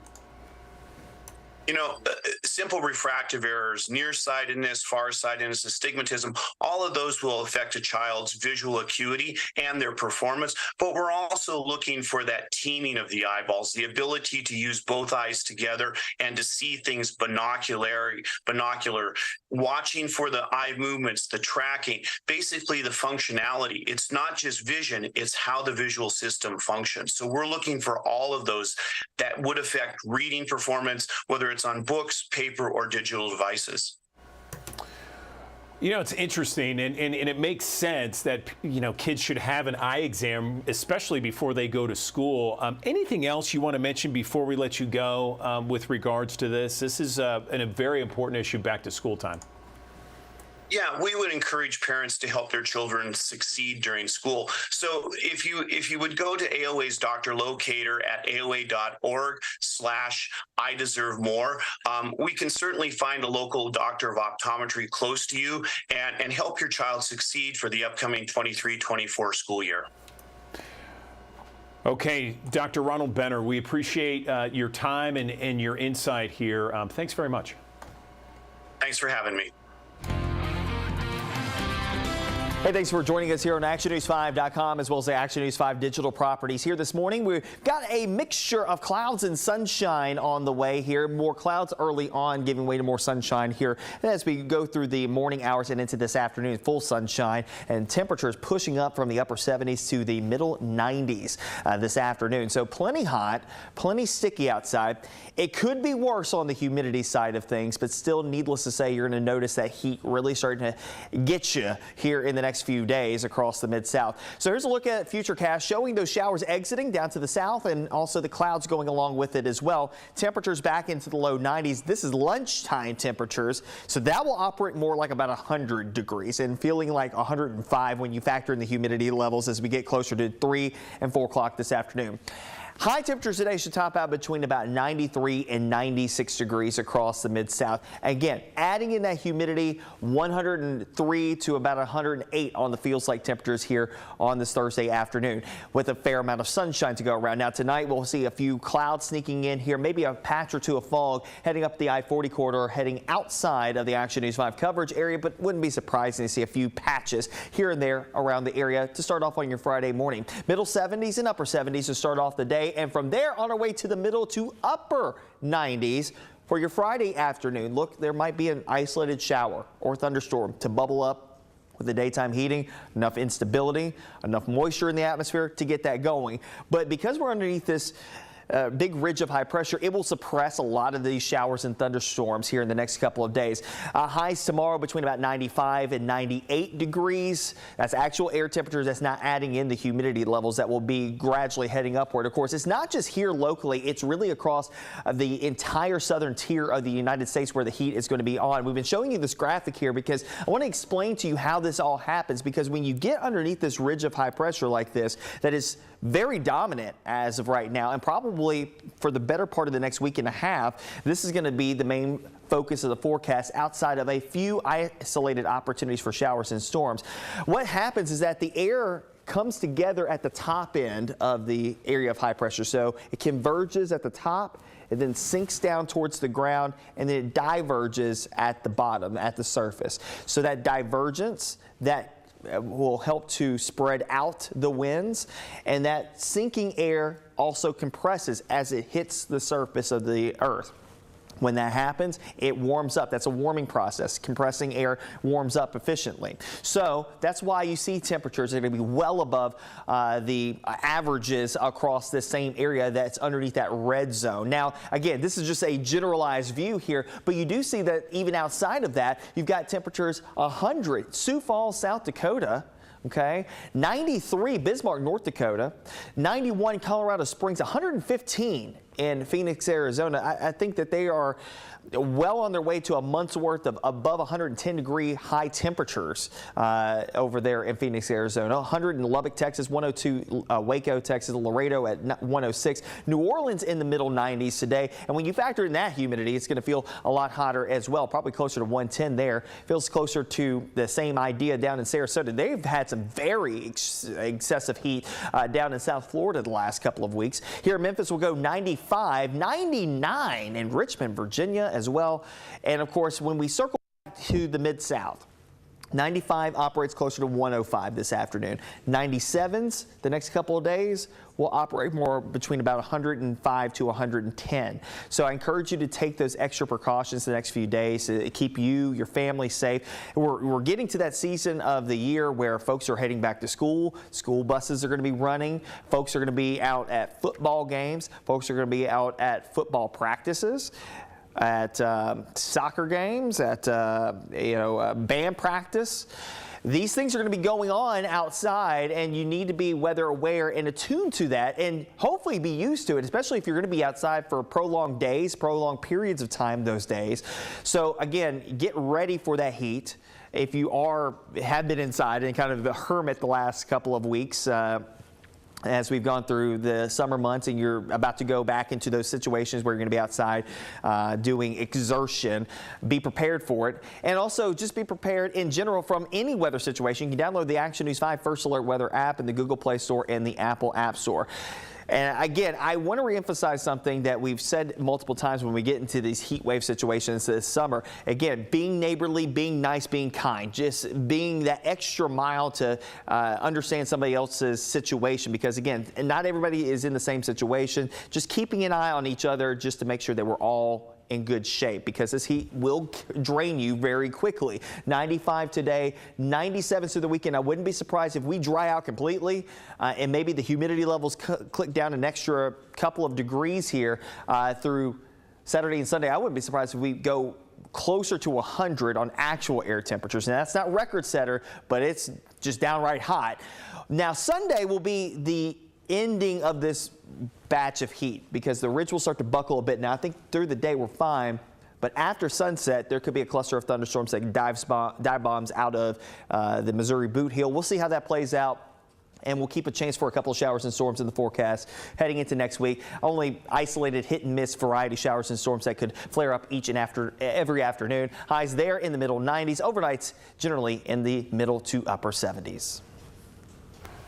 Learning some new details about the problem at MLGW that sent Valero workers scrambling into crisis mode on President's Island. It knocked out lights in Mississippi as well. MLGW's power failure that lasted just a few seconds on Tuesday night triggered an emergency burn off, I should say, at the Valero oil refinery, sending toxic smoke into the air. Joyce Peterson has more. Drone video shows flames shooting out of the two stacks at the Valero oil refinery in South Memphis Tuesday night. The thick black smoke visible from downtown to East Memphis. This was the view from the Clark Tower. Post to social media, the smell is awful. South Main smells like a tar pit. I smell something funny in South Millington. At the same time, Valero experienced that emergency overflow burnoff. Lights flickered across the MLGW coverage area and beyond. Weird, this affected folks as far north as Brighton and south as Olive Branch, Eddie posted, and Oakland to the east, replied Jennifer. Tuesday night, MLGW said an event at a substation caused a drop in voltage across the distribution system. Wednesday, MLGW provided more details. A substation fault occurred while MLGW employees were performing a routine switching order at Pigeon Substation 82, causing a significant voltage fluctuation and large sustained drop throughout the MLGW system. The power surge knocked out MLGW water pumping stations, resulting in low water pressure for customers, and it knocked out power to people in other states. North Central Electric in Olive Branch confirmed to Action News 5 a voltage sag took down our Miller substation yesterday evening, affecting nearly 2,900 members. The sag was due to an unusual operation from a neighboring utility that was felt on two area transmission systems. MLGW tells Action News 5 the MLGW system is connected through the TVA system. Any large-scale transmission event may be seen throughout the TVA footprint and beyond. Valero telling us last night, Valero's Memphis refinery experienced an unanticipated power interruption from the local power supplier, Memphis Light Gas and Water. Restart preparations are underway. And from the Shelby County Health Department, Valero released excessive confined gas to reduce pressure on the system. The health department is monitoring the situation. Valero will send a preliminary report to the EPA and SCHD within 10 days. Reaction from MLGW customers: we've been having a lot of events lately. Events with MLGW are getting old. Joyce Peterson reporting there. Police in other news right now searching for the driver who they say took off after a deadly hit-and-run crash. Claimed the life of a Memphis woman. A 20-year-old by the name of Ava Christopher was killed in a crash Tuesday morning at the corner of Cooper and Central in Midtown. Memphis police say the driver of a 2018 red Dodge Challenger ran a red light on Central, hit the driver's side of Christopher's car. Memphis police say the driver of the Challenger then took off from the scene along with a woman carrying a purse or a backpack. So far, police have not made any arrests. If you have any information about this fatal hit and run, please call or text Crime Stoppers immediately. That number is 901-528-CASH. There are currently 19 people running for Memphis mayor. Only 10 showed up to Wednesday night. That's last night's mayoral forum, discussing all kinds of topics from crime to education. They took questions from Memphis youth about all kinds of different things, including the crime and what it means for the economy and jobs. Action News 5's Bria Bolden was there and has more. Wednesday's forum was hosted by the City of Memphis Office of Youth Services, Memphis Youth City Council, and Memphis Ambassadors Program. How would you make living in the city of Memphis more attractive? Mayoral candidates on stage included Reggie Hall, State Representative Karen Camper, Shelby County Sheriff Floyd Bonner, MSCS School Board Member Michelle McKissick, Downtown Memphis Commission CEO Paul Young, Memphis NAACP President Van Turner, City Councilman Frank Colvette, Brandy Price, James Harvey, and businessman J.W. Gibson. All answered questions on a wide range of topics, one of the hottest, policing in the Bluff City. The city currently has more than 1,900 officers. Almost all the candidates agreed on the need to increase the number of boots on the ground. It's going to take 2 to 3 years, if not 4 years, to increase that number up to 2,500. We can't wait that long. We've got to have officers out on the streets right now protecting the citizens of Memphis. We need a new chief of police that is specifically specializes in community policing, to where it's not just a police car rolls by every now and again, but you know the police officers in your neighborhood. Some candidates disagree with giving the police department a large chunk of funds in the city's budget. The only way to prevent crime is to prevent people from becoming criminals. and we have to reinvest in our youth, and we have to reinvest in our communities. It's not the person that we hate, it's the system. It's a system of policing that is a drain on public sources and resources and such. As we're holding individuals accountable, and that accountability goes both ways. As for those that are terrorizing our streets, we're going to get them off the streets. For the officers that are doing bad, we're going to get them off the streets. But at the same time, the way we help our police force is to invest in prevention. Our young people don't wake up wanting to shoot, kill, murder, rob, but those are the circumstances we're putting them in. Those are the circumstances we put them in, and it's not okay. We have to reinvest in our youth, reinvest in our communities, and make sure that we are intervening in their lives. I believe we need to have a full review of the entire ecosystem, because the system is working independent of each other. We will be able, the Harvest for Mayor campaign will be able to put together a program that will incentivize hiring. We have 110,000 students in our Memphis-Shelby County school system. And so some of them, you can start a junior PST program, police service technician program, where that's a pathway that puts them on to being police officers. So we have got to get the community more involved. This is not a MPD problem. This is a community problem. That was Bria Bolden there. You'll have another opportunity to hear from the candidates for Memphis Mayor. I want to tell you about this. This is Action News 5 partnering with the Commercial Appeal and the League of Women Voters of Memphis and Shelby County to host the Memphis Mayoral Candidate Forum. This is going to be Thursday, September 14th. This is the day before early voting begins. The forum will be at the University of Memphis at the Michael Rose Theater. It's going to air live on Action News 5. We'll also stream it on actionnews5.com, commercialappeal.com. So make sure you save the date. Again, Thursday, September 14th. We'll share more details later this summer. Okay, so we know that heat and the hot triple-digit heat is one of the big stories that we are dealing with here in Memphis and the Mid-South. It's really been in the 90s since Sunday, and we've had heat advisories every day this week. It continues today. And joining me now to talk about ways to just kind of deal with the HVAC in your home is Mark Davison. He's the program chair for the HVAC program at Remington College. Mark, thanks for joining us this morning. How are you? Are you staying cool? Yes, sir. Thanks for having me. I'm staying cool as I can be. Good. I have to admit this. My AC went out Monday night, and it was awful. We had to do one of those emergency calls. We had someone come by, and they ended up fixing it late at night. But it is something that we're all just kind of terrified with when we have triple-digit heat. Let's talk about some basic maintenance ideas and advice that you could give some people out there just to make sure that, you know, when it comes to this type of heat, our HVAC system is working as best as it can be. Yes, sir. I recommend that everybody schedule a tune-up with a professional service company. I would say starting in March to get ahead of the heat. It typically doesn't get this hot until July, but it is really painful when you have that emergency breakdown in the middle of the night, which could have been prevented if you schedule a March tune-up.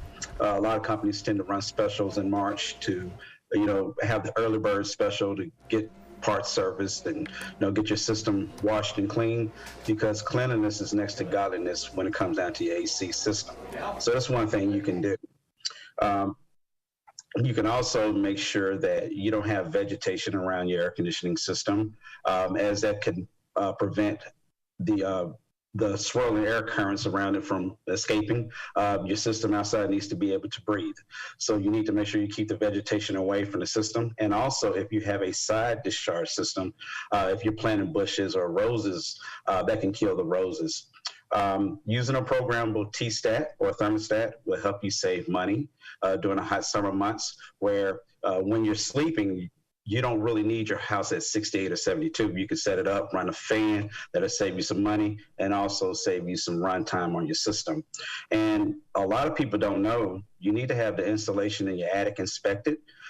Insulation provides a thermal barrier between the home and the sun due to the radiation. And if you have weak insulation in your home, that's going to increase your your energy usage. And if you have a professional come out there and inspect your installation, that can save you on your costs of running your AC during the hot summer months. Mark, I want to jump in there because that's something that's interesting. I want to get to those energy saving tricks and specifically what you just said, because I've been in my attic from time to time looking at various things. Of course, that's where you store a lot of stuff, and I never know if my insulation is at the right level, if I should put more in. Is there just kind of an easy way to figure out if your insulation's at a good level, a good situation, or perhaps you need more, or what? Well, there's really no such thing as too much insulation in a home. The more you have, the less heat will intrude in your home. So if you go upstairs and you have the roll insulation and if it's that pink puffy type, if it's dirty and heavy, it's time to get some new insulation. And what a lot of people can do, they can go to the big box store and buy the newspaper insulation where they can blow it in their attic, and that can help achieve savings. And that will help eliminate a lot of the heat that's leaving the attic to come into your space. And also on top of that, you can also invest in turbo fans for your attic to help eliminate a lot of that heat that's trapped in your attic. Because if you've been in your attic during the summertime trying to get something, you know how hot it can be. So putting the little whirly birds or the turbo fans at the top will help some of that heat vent out, and that can also increase your savings as well. That's good advice right there. So, for example, if I were to put some of that insulation back into the home, generally, and I know it's a ballpark figure and I'm putting you on the spot, how much could you save in your energy bill? I mean, is it something minimal, 5-10%, or is it something maybe greater, 30%, if you were to add more insulation in your home? If you add more insulation, like the newspaper blown insulation, I would say cover as much of the wooden joist as possible. And also the rafters, they have like the foam insulation that you can spray up there or have a company come up there and spray for you. And I would say on each month, you probably can save an additional 5 to 10% on your light bill. And also you have to worry about during the wintertime as well, as you don't want your heat to escape your home during the wintertime. So it also gives you some benefit in the winter because you have the fuel costs or the energy costs as well. So insulation will help save you money in the winter and in the summer. What about air filters? A lot of people talk about air filters, making sure they're changed, and I get that, but is that really an energy saving tip, or is that just, the quality of air? It's an energy saving tip and quality of air because you're going to be in your home for quite a bit. And not only does it clean your air, because sometimes we have little kids or we may have our parents staying with us who are a little bit more susceptible to allergies. You want to keep the air clean. And a lot of people don't understand you have a cooling coil in there that's responsible for removing the heat from your home.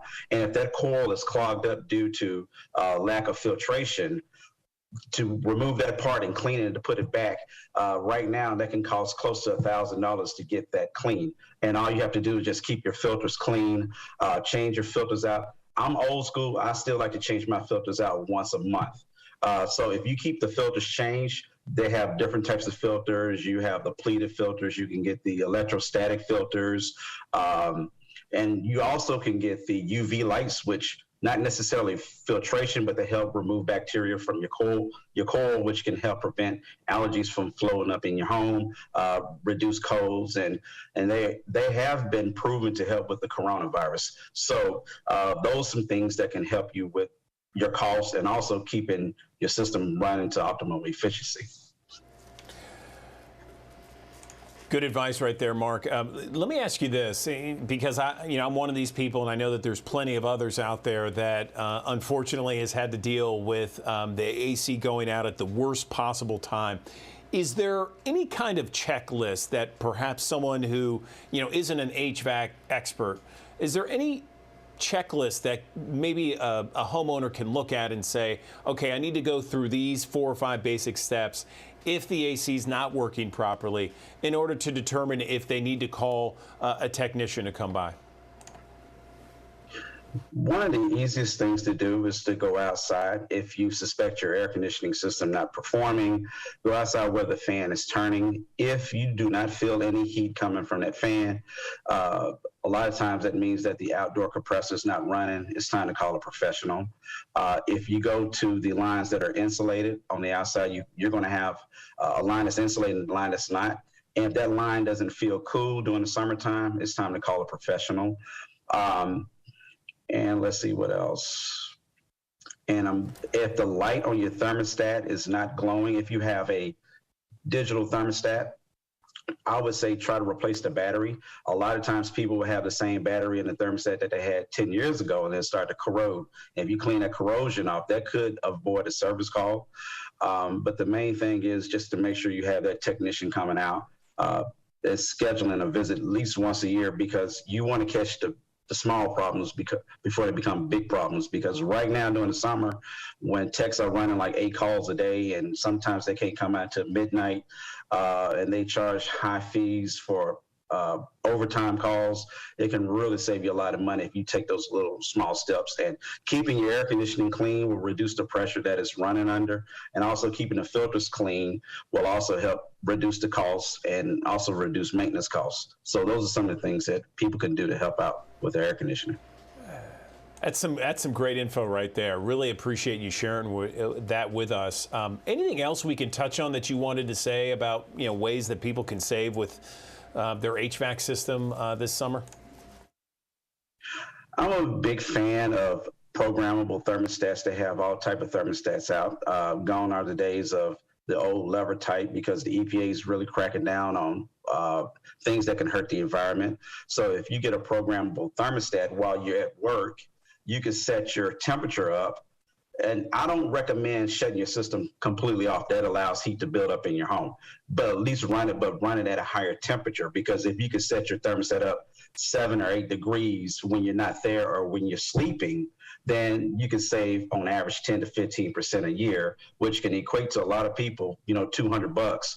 And that can, give you an extra Christmas gift to buy somebody. So I would say get the program of thermostats. And also, when the landscaper comes through, it doesn't hurt to wash the outdoor unit off. Just make sure the grass is washed off. That will help keep the unit from being clogged up. So those are some simple things you can do. Thermostats have come down in price a lot. So you can get one relatively reasonable at a big box store, or you can, get a high-end one that can operate with your smartphone. So it's kind of, you pick your poison on that, but it does help with the cost.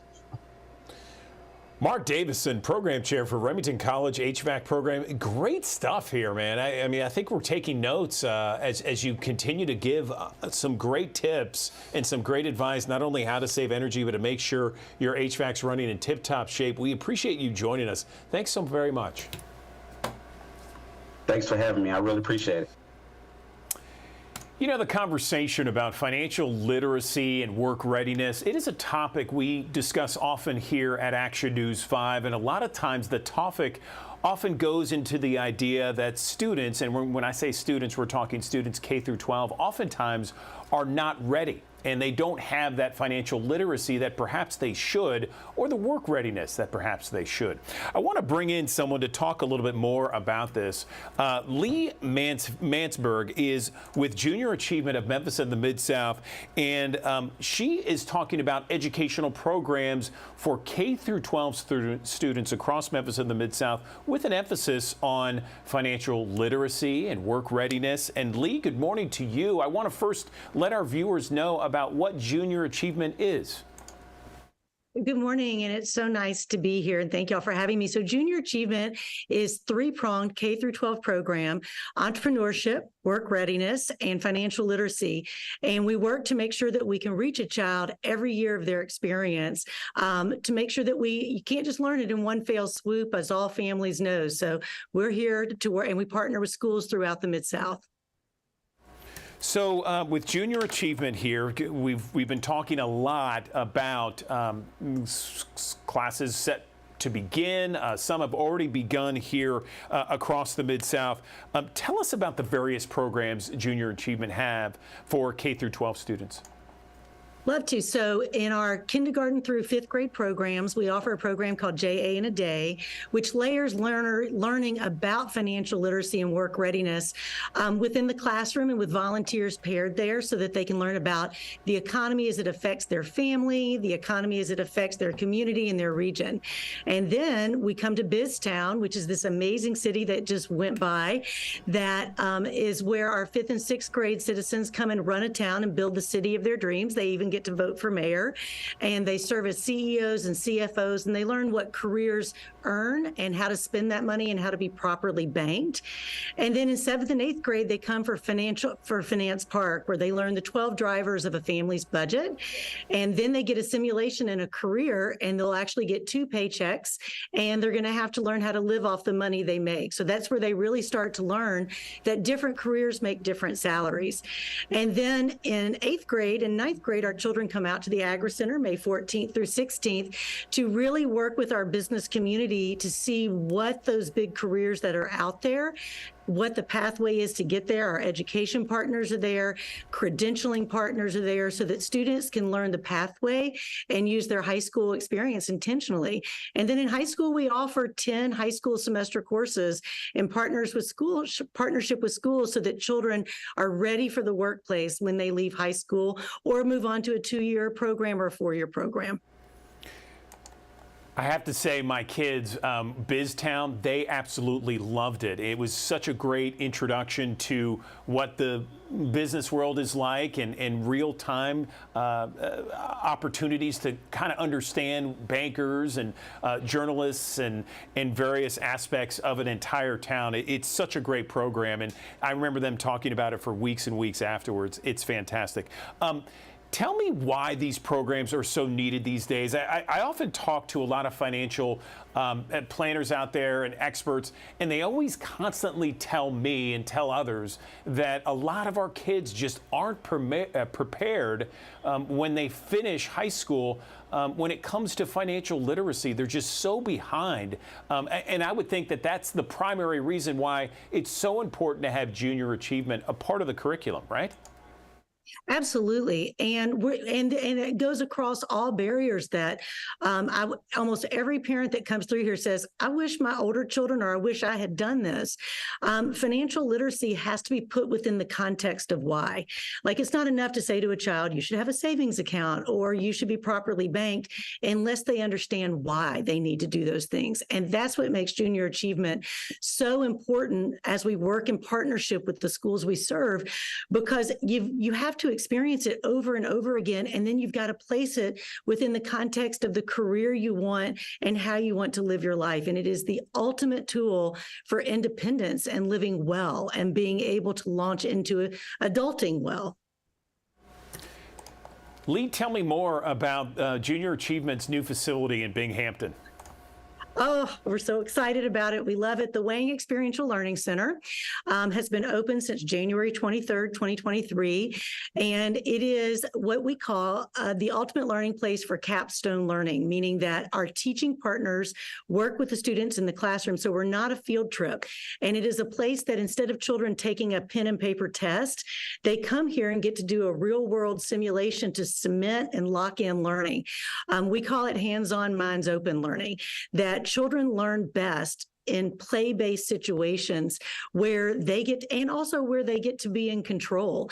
And also in the Learning Center, it is a place where our partners who are aligned with our work, like Code Crew and Light Memphis and Mid-South Literacy and like the Latino Memphis Chamber of Commerce will be here today.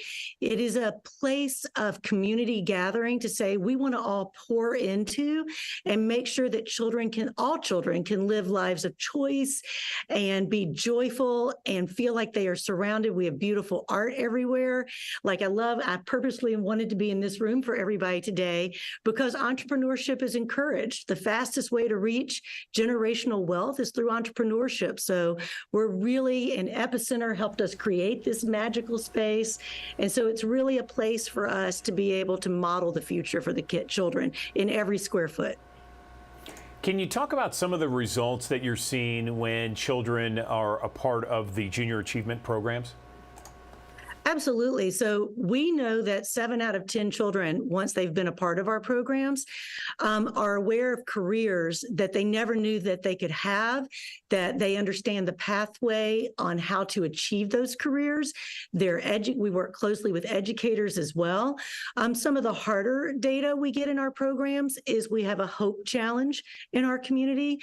While 7 out of 10 children will find a career that they never knew that they wanted to have, they will, only 4 out of those 10 children believe that they'll get that career in Memphis. So we need everybody pouring in all of their assets, all of their talents, and making sure that our children believe the future is available to them. Because if they don't believe it's available, they're going to make other choices. And it's so critically important that everybody sees themselves as part of that conversation. Lee, this has been interesting. It really has been. It's such a positive aspect to Memphis and the Mid-South. If someone's interested in volunteering, perhaps supporting junior achievement in some of the programs, how can they find you guys? Absolutely. Please go to jamemphis.org, or you can head over to our Volunteer Memphis page right now, where we have hundreds of volunteer opportunities available. We know that we will take over 2,000 volunteers to support our children this year. And children can't become what they can't see. So we need a gift of 3 to 5 hours of your time to help us get into the classroom and model the way to the future. So please join us.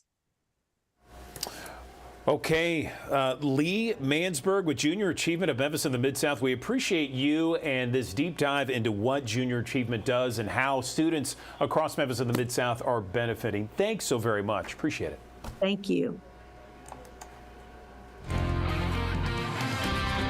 Hey, thanks for joining us here on ActionNews5.com as well as the Action News 5 digital properties. Here this morning, we've got a mixture of clouds and sunshine on the way here. More clouds early on, giving way to more sunshine here. And as we go through the morning hours and into this afternoon, full sunshine and temperatures pushing up from the upper 70s to the middle 90s this afternoon. So plenty hot, plenty sticky outside. It could be worse on the humidity side of things, but still, needless to say, you're going to notice that heat really starting to get you here in the next few days across the Mid-South. So here's a look at Futurecast showing those showers exiting down to the south and also the clouds going along with it as well. Temperatures back into the low 90s. This is lunchtime temperatures, so that will operate more like about 100 degrees and feeling like 105 when you factor in the humidity levels as we get closer to 3 and 4 o'clock this afternoon. High temperatures today should top out between about 93 and 96 degrees across the Mid-South. Again, adding in that humidity, 103 to about 108 on the feels like temperatures here on this Thursday afternoon with a fair amount of sunshine to go around. Now tonight we'll see a few clouds sneaking in here, maybe a patch or two of fog heading up the I-40 corridor, heading outside of the Action News 5 coverage area, but wouldn't be surprising to see a few patches here and there around the area to start off on your Friday morning. Middle 70s and upper 70s to start off the day. And from there on our way to the middle to upper 90s for your Friday afternoon. Look, there might be an isolated shower or thunderstorm to bubble up with the daytime heating, enough instability, enough moisture in the atmosphere to get that going. But because we're underneath this big ridge of high pressure, it will suppress a lot of these showers and thunderstorms here in the next couple of days.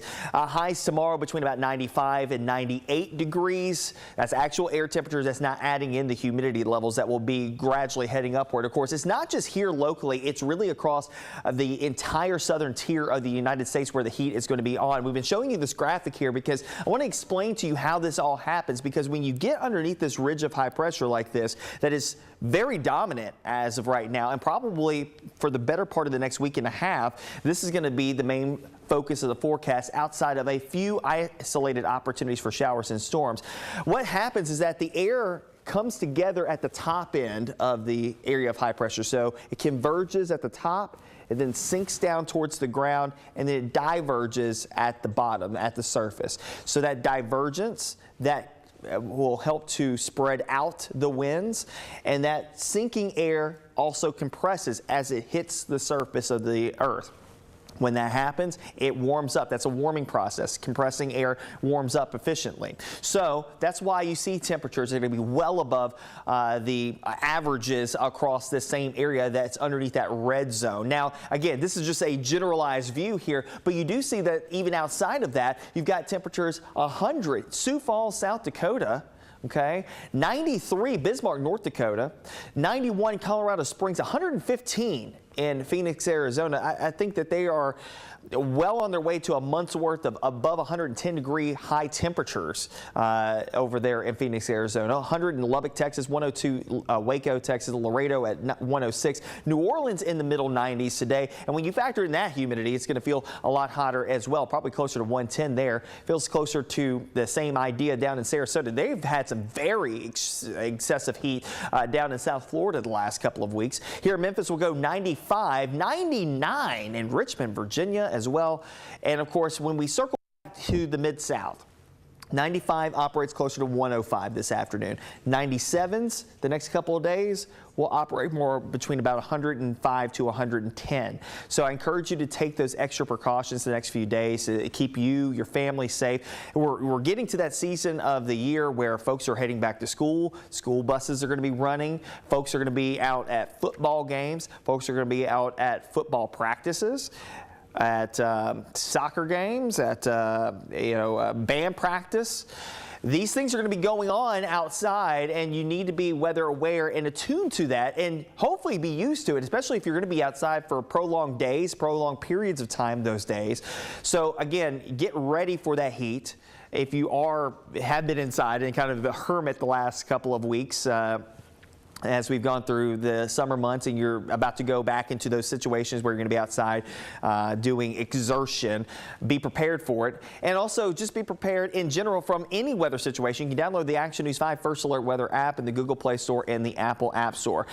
And again, I want to reemphasize something that we've said multiple times when we get into these heat wave situations this summer. Again, being neighborly, being nice, being kind, just being that extra mile to understand somebody else's situation. Because again, not everybody is in the same situation. Just keeping an eye on each other just to make sure that we're all in good shape, because this heat will drain you very quickly. 95 today, 97 through the weekend. I wouldn't be surprised if we dry out completely and maybe the humidity levels click down an extra couple of degrees here through Saturday and Sunday. I wouldn't be surprised if we go closer to 100 on actual air temperatures. And that's not record setter, but it's just downright hot.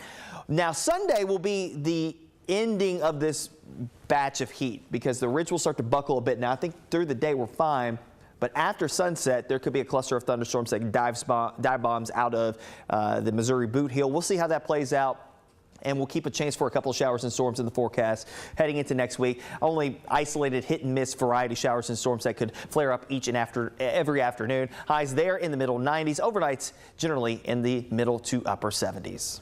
My next guest, well, he is a proud Memphian, someone that you either know from seeing him around Memphis and Midtown, or maybe perhaps you've seen his work on the big screen. We're talking about Craig Brewer. He has directed all kinds of films: Hustle and Flow, 2011's Footloose, Coming to America 2, Dolomite Is My Name. He joins us now on the Action News 5 digital desk, and he is joining us from California. Good morning, Craig. Thanks for being here. Tell us what you're doing. Give us an update on what's happening out there. Well, I'm actually dealing with a lot of heat, thinking I could leave the heat from Memphis behind, but no, it's going good out here. It's just we're dealing with the writers' strike and the Screen Actors Guild strike right now, which takes up a lot of energy in this town and also affects a lot of businesses, even beyond entertainment. You know, the restaurants aren't really booming like they used to. There's not like meetings happening. There's not really a lot of energy happening in Hollywood. It's almost kind of like the pandemic is happening again. But there's also a lot of energy that's happening on the picket line. There's a lot of unity with the writers and the actors to get what they justifiably deserve. Yeah, I was going to ask you, I wanted to do a little bit of a deep dive into this. Tell me about the mood there. Is there much support? Are people upbeat? And what are the underlying factors that are involved in this strike? Well, I would say, like, just to address the what the writers and the actors are wanting, because I think that there's a lot of confusion out there. Basically, we all experienced entertainment go through a change, whether we knew it or not. Just try to go back even 5 to 10 years. And, Netflix was this outlier. It was like, okay, there's television and cable, there's HBO, there's the usual ways that we watched television. But then there was this streaming service called Netflix. Well, now all the networks are streaming, and there was a contract and a way that writers and actors were compensated for their shows when they were on television, especially network television, which had advertisements, and these were called residuals. Well, once everything moved over to the streaming services, the whole model changed. So everybody who produced the shows or paid for the shows, or the studios who owned the shows, they were still figuring out ways that they could make money off of it. It's just no one ever really made a new contract for the writers and actors. So whereas someone might get a couple of $1,000s for an airing of one of their episodes, they may get $50 or $100 or something like that, because they're saying, well, it's a different model over on the streaming services. But all the networks and the studios are still, their profits are rising every year, where actors' compensation and writers' compensations have been decreasing over the past 10 years. So it's really just about trying to get a fair contract where this whole town operates off of people coming up with creative ideas. And the people who come up with those creative ideas need to be, compensated with a fair contract.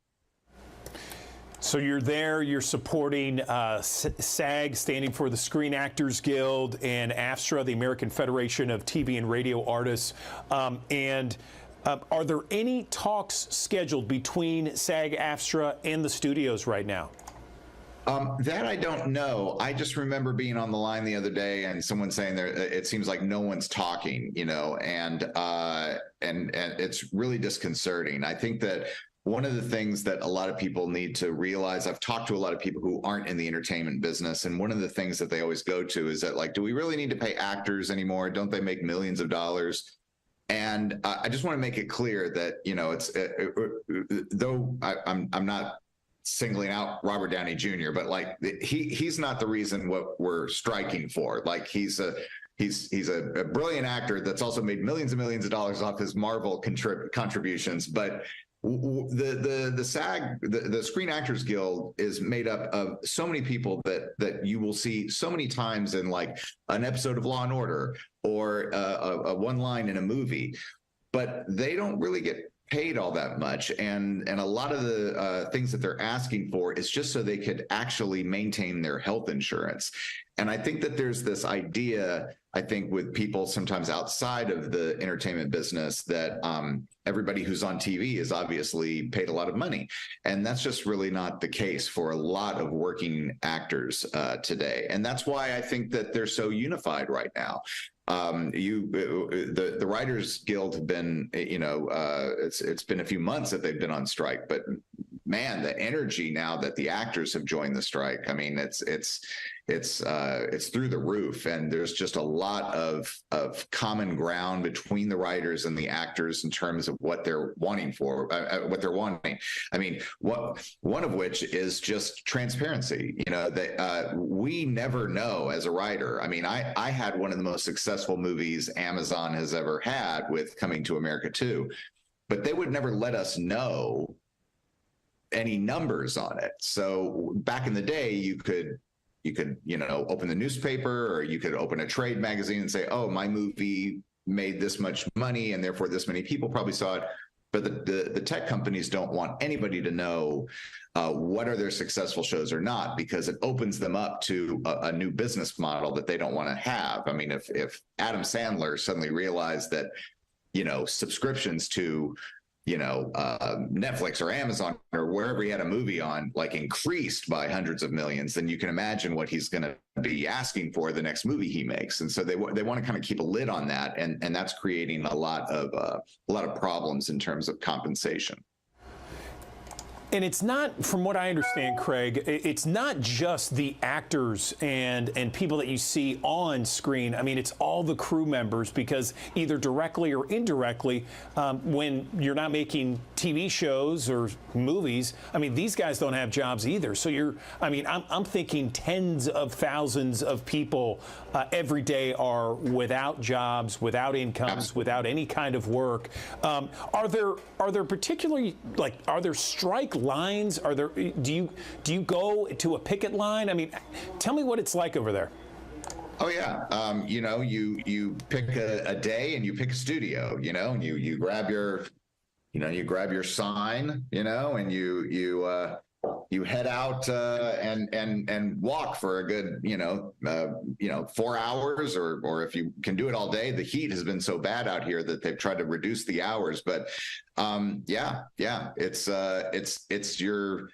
it's your standard strike where people are picketing, and I know people that work on studio lots, and they feel terrible crossing that picket line. They want to support the writers and the actors, but they also just have, like, normal jobs. They may work in the cafeteria even at a studio or something, but there's so many different studios and networks that are being picketed out here. I mean, my apartment out here is by CBS Studios, and that's being picketed. Paramount is about 5 blocks away, and there's huge picket lines out there. But again, you're dealing with a town that is trying to figure out a new way post-pandemic, and everybody's having different, viewing habits and how they get their entertainment. And really, we're just dealing now with that shift, and how will the creators of these projects, and how will the actors that portray the characters that the creators make, how are they now part of this business model that has shifted? And they need us more than we need them. And at a certain point, I think that the tech billionaires are going to realize that. So we had something in our news this morning, Craig, with regards to The Rock making a contribution to some of the strikers there to just kind of help put food on the table, if you will. Are you seeing a lot of that? Are you seeing where people, maybe some prominent names, have said, hey, we need to support this strike for however long it takes, and we're going to do everything to support them financially or whichever other way possible? Are you seeing that kind of support from others? Of course. I mean, I'm seeing it on the news just like you are. But I think what's more important is I'm seeing a lot of young actors, young writers, people that are paying their union dues out there on the line that are now walking the same picket line with some of their heroes. And I think that it's a great moment when actors like The Rock and other people who obviously been very successful with their career, but letting everybody know that they're unified, that they're all part of this community that's trying to create and trying to entertain people and bring some meaning to people's lives through their craft and through their art. And it's a great way to feel connected when people who have a lot of success say, I'm with you. This whole the whole strike with it, especially with the Screen Actors Guild. I mean, Meryl Streep wrote letters. Some of the most prominent actors wrote letters saying that really these things need to be addressed now as opposed to later. There's so many times too where I'll be at a bar somewhere and people will talk to me about the strike, and they ask about AI. And that's something that both the writers and the actors are concerned about, because it could just be that, you ask AI to write 30 seasons of Law and Order, and it probably could. And then they just throw a writer on that to sweeten the edges a little bit. And then all the humanity now comes out of the whole process of how to create something. But I would ask everybody that thinks that this doesn't apply to them, just think about your job and think about your contribution to it and ask yourself, are you sure that a computer couldn't do it? Or that one day it's not going to come for you. And so these happen to be the front lines of this issue with creation. So much of what AI is about creation. People are doing it on their laptops right now. Let me make a cool picture with this AI. That's going to now just spread into all these different occupations. And we just need some clarification as to what actors and writers are agreeing to as to how that tool will be used. Craig, I really appreciate the deep dive on this. I know that your time is precious like all of ours, but we have thousands of people watching on our digital desk stream and streaming on all of our digital platforms. Is there anything you want Memphians to know, Mid-Southerners to know that are watching this right now beyond what you've already said? I would just say, I think the best thing that we could ask for everybody is just empathy. Do you consume a lot of entertainment in your life? Do you watch a lot of TV? Do you take your family to go see movies? I remember on one of my movie sets, I was driving in with a friend of mine, and there was crew trucks and campers, and there was at least about like 300 people on this day of shooting. And I remember turning to my friend and saying, just remember, the reason why there's all these jobs that are happening right now is that somebody sat down on a blank screen, dreamed up an idea, and then wrote it down. And you talk about job creators. Writers are job creators. They create stories that we need, in our lives and in our hearts, and then a bunch of creators come together to make it. That includes actors and directors and crew, various crew departments and costumers. And I just want everybody to be a little bit more, if possible, empathetic that we're in a time right now where, we really need everybody's support. Writer, director, and Memphian Craig Brewer joining us on the Action News 5 digital desk to really kind of explain some of the details behind the strike in Hollywood. We really appreciate your time, Craig. Good luck, and stay safe out there. Oh, thank you. Appreciate you. Okay, and just want to make sure.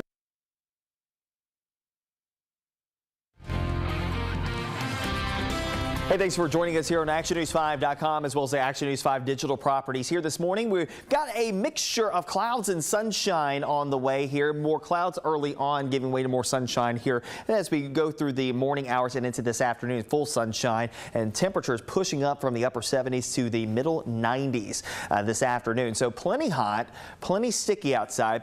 It could be worse on the humidity side of things, but still, needless to say, you're going to notice that heat really starting to get you here in the next few days across the Mid-South. So here's a look at Futurecast showing those showers exiting down to the south and also the clouds going along with it as well. Temperatures back into the low 90s. This is lunchtime temperatures, so that will operate more like about 100 degrees and feeling like 105 when you factor in the humidity levels as we get closer to 3 and 4 o'clock this afternoon. High temperatures today should top out between about 93 and 96 degrees across the Mid-South. Again, adding in that humidity, 103 to about 108 on the feels like temperatures here on this Thursday afternoon with a fair amount of sunshine to go around. Now tonight we'll see a few clouds sneaking in here, maybe a patch or two of fog heading up the I-40 corridor, heading outside of the Action News 5 coverage area, but wouldn't be surprising to see a few patches here and there around the area to start off on your Friday morning. Middle 70s and upper 70s to start off the day. And from there on our way to the middle to upper 90s for your Friday afternoon. Look, there might be an isolated shower or thunderstorm to bubble up with the daytime heating, enough instability, enough moisture in the atmosphere to get that going. But because we're underneath this big ridge of high pressure. It will suppress a lot of these showers and thunderstorms here in the next couple of days. Highs tomorrow between about 95 and 98 degrees. That's actual air temperatures. That's not adding in the humidity levels that will be gradually heading upward. Of course, it's not just here locally. It's really across the entire southern tier of the United States where the heat is going to be on. We've been showing you this graphic here because I want to explain to you how this all happens, because when you get underneath this ridge of high pressure like this, that is very dominant as of right now, and probably for the better part of the next week and a half, this is going to be the main focus of the forecast outside of a few isolated opportunities for showers and storms. What happens is that the air comes together at the top end of the area of high pressure. So it converges at the top, it then sinks down towards the ground, and then it diverges at the bottom, at the surface. So that divergence, that will help to spread out the winds, and that sinking air also compresses as it hits the surface of the earth. When that happens, it warms up. That's a warming process. Compressing air warms up efficiently. So that's why you see temperatures that are going to be well above the averages across this same area that's underneath that red zone. Now, again, this is just a generalized view here, but you do see that even outside of that, you've got temperatures 100. Sioux Falls, South Dakota. Okay, 93 Bismarck, North Dakota, 91 Colorado Springs, 115 in Phoenix, Arizona. I think that they are well on their way to a month's worth of above 110-degree high temperatures over there in Phoenix, Arizona. 100 in Lubbock, Texas, 102 Waco, Texas, Laredo at 106. New Orleans in the middle 90s today. And when you factor in that humidity, it's going to feel a lot hotter as well, probably closer to 110 there. Feels closer to the same idea down in Sarasota. They've had some very excessive heat down in South Florida the last couple of weeks. Here in Memphis, we'll go 95, 99 in Richmond, Virginia as well. And of course, when we circle back to the Mid-South, 95 operates closer to 105 this afternoon. 97s the next couple of days will operate more between about 105 to 110. So I encourage you to take those extra precautions the next few days to keep you, your family safe. We're getting to that season of the year where folks are heading back to school. School buses are going to be running. Folks are going to be out at football games. Folks are going to be out at football practices, at soccer games, at band practice. These things are going to be going on outside, and you need to be weather aware and attuned to that, and hopefully be used to it, especially if you're going to be outside for prolonged days, prolonged periods of time those days. So again, get ready for that heat. If you have been inside and kind of a hermit the last couple of weeks, as we've gone through the summer months and you're about to go back into those situations where you're going to be outside doing exertion, be prepared for it. And also just be prepared in general from any weather situation. You can download the Action News 5 First Alert Weather app in the Google Play Store and the Apple App Store. And again, I want to reemphasize something that we've said multiple times when we get into these heat wave situations this summer. Again, being neighborly, being nice, being kind, just being that extra mile to understand somebody else's situation, because again, not everybody is in the same situation. Just keeping an eye on each other just to make sure that we're all in good shape, because this heat will drain you very quickly. 95 today, 97 through the weekend. I wouldn't be surprised if we dry out completely and maybe the humidity levels click down an extra couple of degrees here through Saturday and Sunday. I wouldn't be surprised if we go closer to 100 on actual air temperatures. And that's not record setter, but it's just downright hot. Now Sunday will be the ending of this batch of heat, because the ridge will start to buckle a bit. Now I think through the day we're fine, but after sunset there could be a cluster of thunderstorms that dive bombs out of the Missouri Boot Heel. We'll see how that plays out, and we'll keep a chance for a couple of showers and storms in the forecast heading into next week. Only isolated hit and miss variety showers and storms that could flare up each and every afternoon. Highs there in the middle 90s, overnights generally in the middle to upper 70s. Well, you may have seen the Wings in Nashville in the Gulch neighborhood. They're famous now. People line up to take pictures, take selfies or pictures with the Wings behind them. It's a creation, probably the most well-known, by a street artist named Kelsey Montague. She's done art all around the world. I had the chance to speak with her recently over Zoom, talking about her incredible work and her inspiration. Check out our interview. My guest today is Kelsey Montague. She is an internationally known street artist. You may have seen some of her work around the U.S. or anywhere around the world. Kelsey, thank you so much for being with me today. Yeah, thank you for having me. I'm excited to chat. Me too. And so I live in a building in Omaha, Nebraska, where you just painted one of your most recent murals. It is a big rainbow, and I'm going to show some pictures here as well. And there are already people lining up to take pictures with it. And obviously your signature is all of your pieces are interactive. You want people to take pictures with them. Just tell me a little bit about your style and what makes you unique. Yeah, so I just love, first of all, like whimsical and really intricate. I like filling stuff with different images. I love working with different communities. So my work was really focused on inspiring people to share something that's positive about their life, which a lot of my work has what lifts you on it. Because I really wanted my art to be something that was a platform for something positive or sharing something that's good in your life. And I was just really wanted my work to be something that was not only uplifting, but just really gave people a moment to reflect on something that's good in their life. I love that. And you are obviously pretty well known for the wings in the Gulch in Nashville is probably one of your more popular designs, but there are hundreds of them around the world, which there's a cool map on your website that folks can explore and see.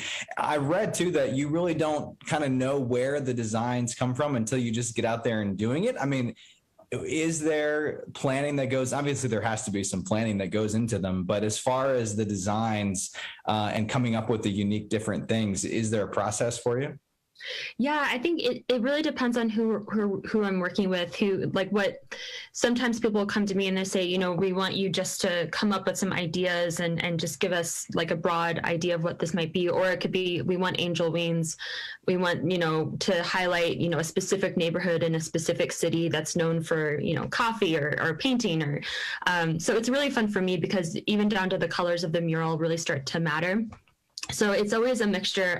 But yeah, it's always really fun when someone's just like draw on the wall, do whatever you want to do. Yeah. So some of the ones that I'm going to show these too, as I mentioned them, that kind of stuck out to me. I love the peacock feathers. I think is really cool. The mermaid tails are really cool. We have a giraffe. The flamingo in Poland is pretty iconic. The hearts in Peru are really loved. Is there one or a few or like kind of the most interesting place you've been that kind of sticks out in your mind? Ooh, there's so many good ones. They all have such special memories for me. I would say the first one I ever did in New York City meant the most because it launched everything for me and it changed my life. And I really feel like I found my voice as an artist with that piece. And then as like internationally, I think one of the pieces I really loved working on was in Dubai. I got to do a cool like hands grasping piece with guest watches, and there was a whole product launch, which was fun. And my mom and my sister got to go, so we got to take our mom and explore, a really cool city abroad. So yeah, it's amazing. There's just so many memories and so many of the different pieces, whether I'm, in the States or overseas, it's always unique and different. I also like the wings in Ireland that the seagulls or pigeons or whatever there was get in front of. I thought that was pretty cool. I had a few of those photos sent to me. I don't know what it is, but people kept taking the photos of these pigeons in front of the piece.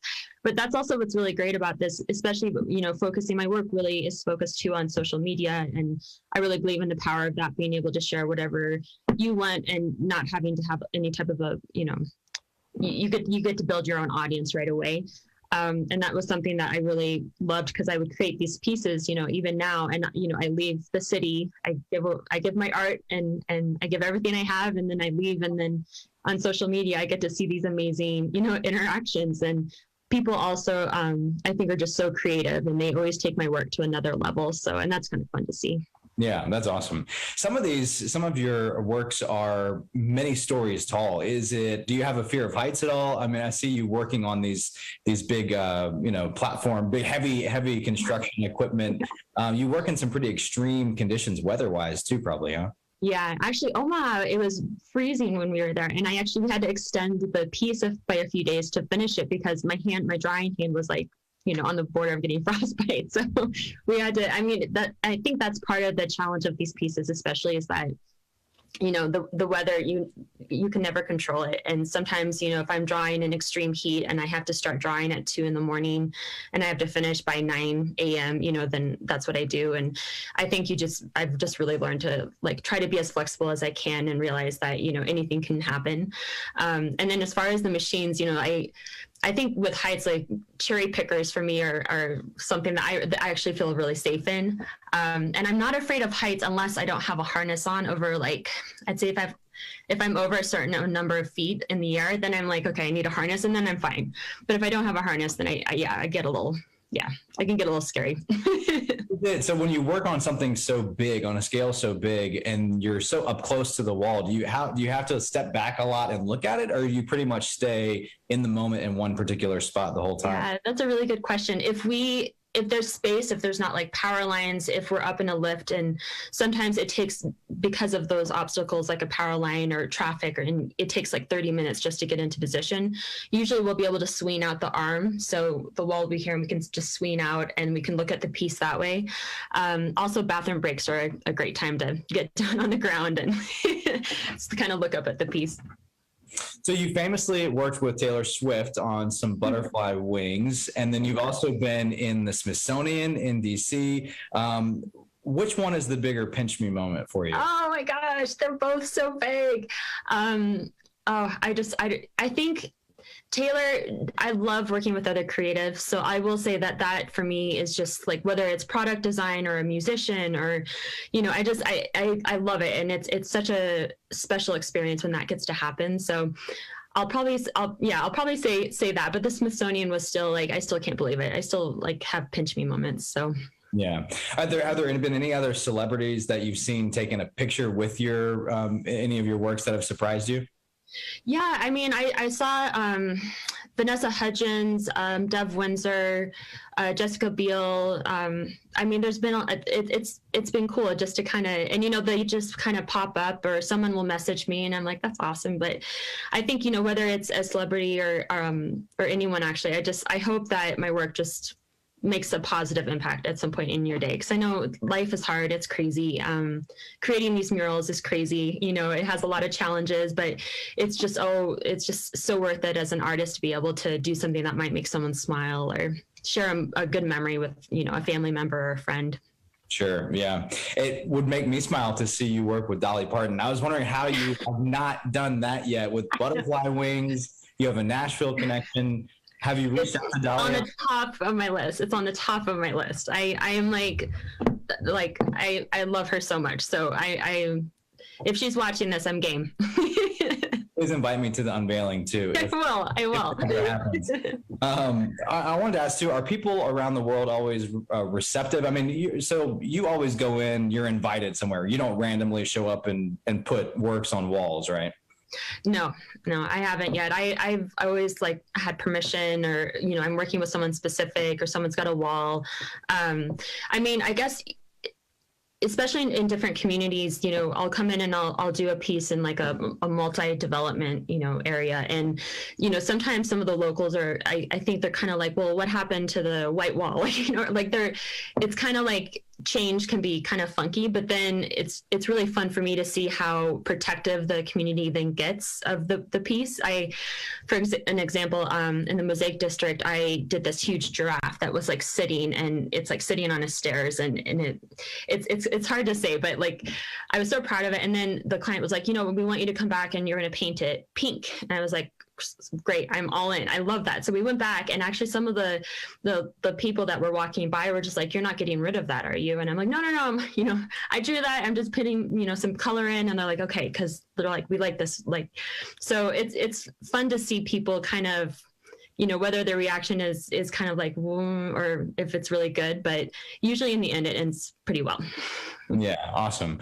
And I want to ask you too about the Ukraine stickers that you created, that you're raising money right now for the UN High Commissioner for Refugees, I believe it is. Tell me a little bit about the sticker, because it's very unique.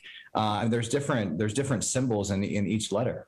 Yeah, and that's something that I really love. My work is always, even before I was doing street art and I was just drawing in coffee shops, you know, on weekends or at night when I had time, I'd love to kind of tell a deeper story. So a lot of my work will have hidden stuff within it. And so with the Ukraine sticker, they're just such a beautiful, beautiful culture and community of people. And I was just pouring over everything I could, from, you know, the type of foods they're known for, the beautiful Easter eggs that they decorate, the famous monuments. And I just, you know, it's like a dream now for me to go to the Ukraine, and especially just wanting to create something that we could help, you know, with the UNHCR, but also that like a Ukrainian person will get and will be proud of and be like, yes, this is something that represents, you know, my culture and my country. And that was really my biggest goal with that. They are beautiful, and people can buy them on your website. And again, the proceeds go 100% to helping refugees in that terrible situation. So very noble for creating that, and it is really pretty too. And just finally, before I let you go, just what's the bottom line message that you want people to take away if they stumble across one of your pieces and take the selfie with it and post it? The what lifts you is the hashtag on pretty much all of your work. So I mean, what's the main thing you want people to get out of your work? I think the biggest thing for me is just having someone being able just to take that moment, even if they don't take a photo, even if they don't come back, but just hopefully, like, whether they just smile for a second or they just think of something positive for a second, like that to me is like, that's the ultimate gift for me as an artist. I always tell people that I want my work to be like a present. If you come around a street corner and you see it, it's like, yes, this is for me, and I know it's for me. And that's something that I just hope my work continues to generate all over the world. We'll give Kelsey Montague a follow on the socials, check out her website, and be looking for some street art to pop up in a city near you, because it really is incredible, your reach. I couldn't believe the map when I first looked at it. So thank you so much, Kelsey. Thank you. Thank you for having me. All right, I really appreciate Kelsey's time talking with me, kind of explaining her process, and just wanted to show you the map here before we go too. So if you go to her website, Kelsey Montague Art, you can click on map, and it brings up this interactive Google map here that you can zoom in all around the U.S. And find some of the different works, and then you can look at, let's see, trying to find, it's these. So you can find some of the different works in the cities around where you live, or if you have a trip coming up, you can click on them, and then they have the pictures of what they are in some of them. And again, it's not just in the U.S. though. It is all around the world. Again, and it's hard to believe when you start looking at this map, all of the different places where Kelsey has made some of these creations. So it's pretty cool. Just want to share that with you as well. Again, KelseyMontagueArt.com. Okay, on newsstands right now is the latest edition of the Memphis Magazine, and look at that cover. It is a beauty right now. I want to show it to you one more time here because it's something that you want to see. It is the Starrick Building. Long live the Queen. It used to be called the Queen of Memphis, the Starrick Building. It's been empty for many years now, but it has been recently purchased, and the idea is to bring it back to life slowly but surely. And there's, in fact, a couple of articles that have been written in this Memphis Magazine. Highly recommend that you check it out. I had some time to read the Memphis Magazine cover to cover, as I do each and every month. We're bringing on Sam Chichi with the Memphis Magazine. He wrote one of the articles, and you were in the Starrick Building earlier last month, right? Tell me your impressions and your thoughts seeing this building that's been vacant for so long. It was funny. Anna Traverse Vogel, who was on a couple weeks ago talking about it, said it's Mad Men apocalypse, which I thought was a funny description, but very accurate. What did you think? I completely agree. It was a trip going in there. It was that huge building I'd walked by working and living downtown for so many years. And then going inside, just going up each floor, it was a hodgepodge of different layouts and design choices. You could tell that, all the different owners had put their own touches on different areas. So, you had some muted colors somewhere, the zebra print wallpaper elsewhere, some interesting teal pastel colors in some of the bathrooms. the whole experience was crazy, but it really did feel like you were kind of walking through a big old office space that, you'd see John Hamm traipsing through or something in Mad Men. It's really surreal just to kind of see the bones of Memphis's past like that. But it's a really exciting thing that Stewart's going to do. And, if he can pull it off, it's a huge opportunity for downtown.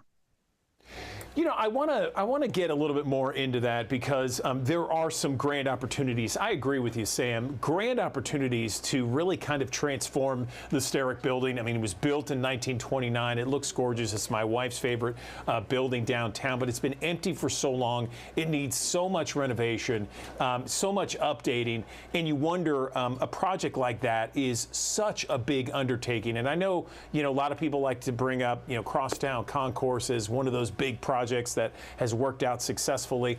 But is there a real tried and true detailed plan out there to make the the former Queen of Memphis downtown really become new again?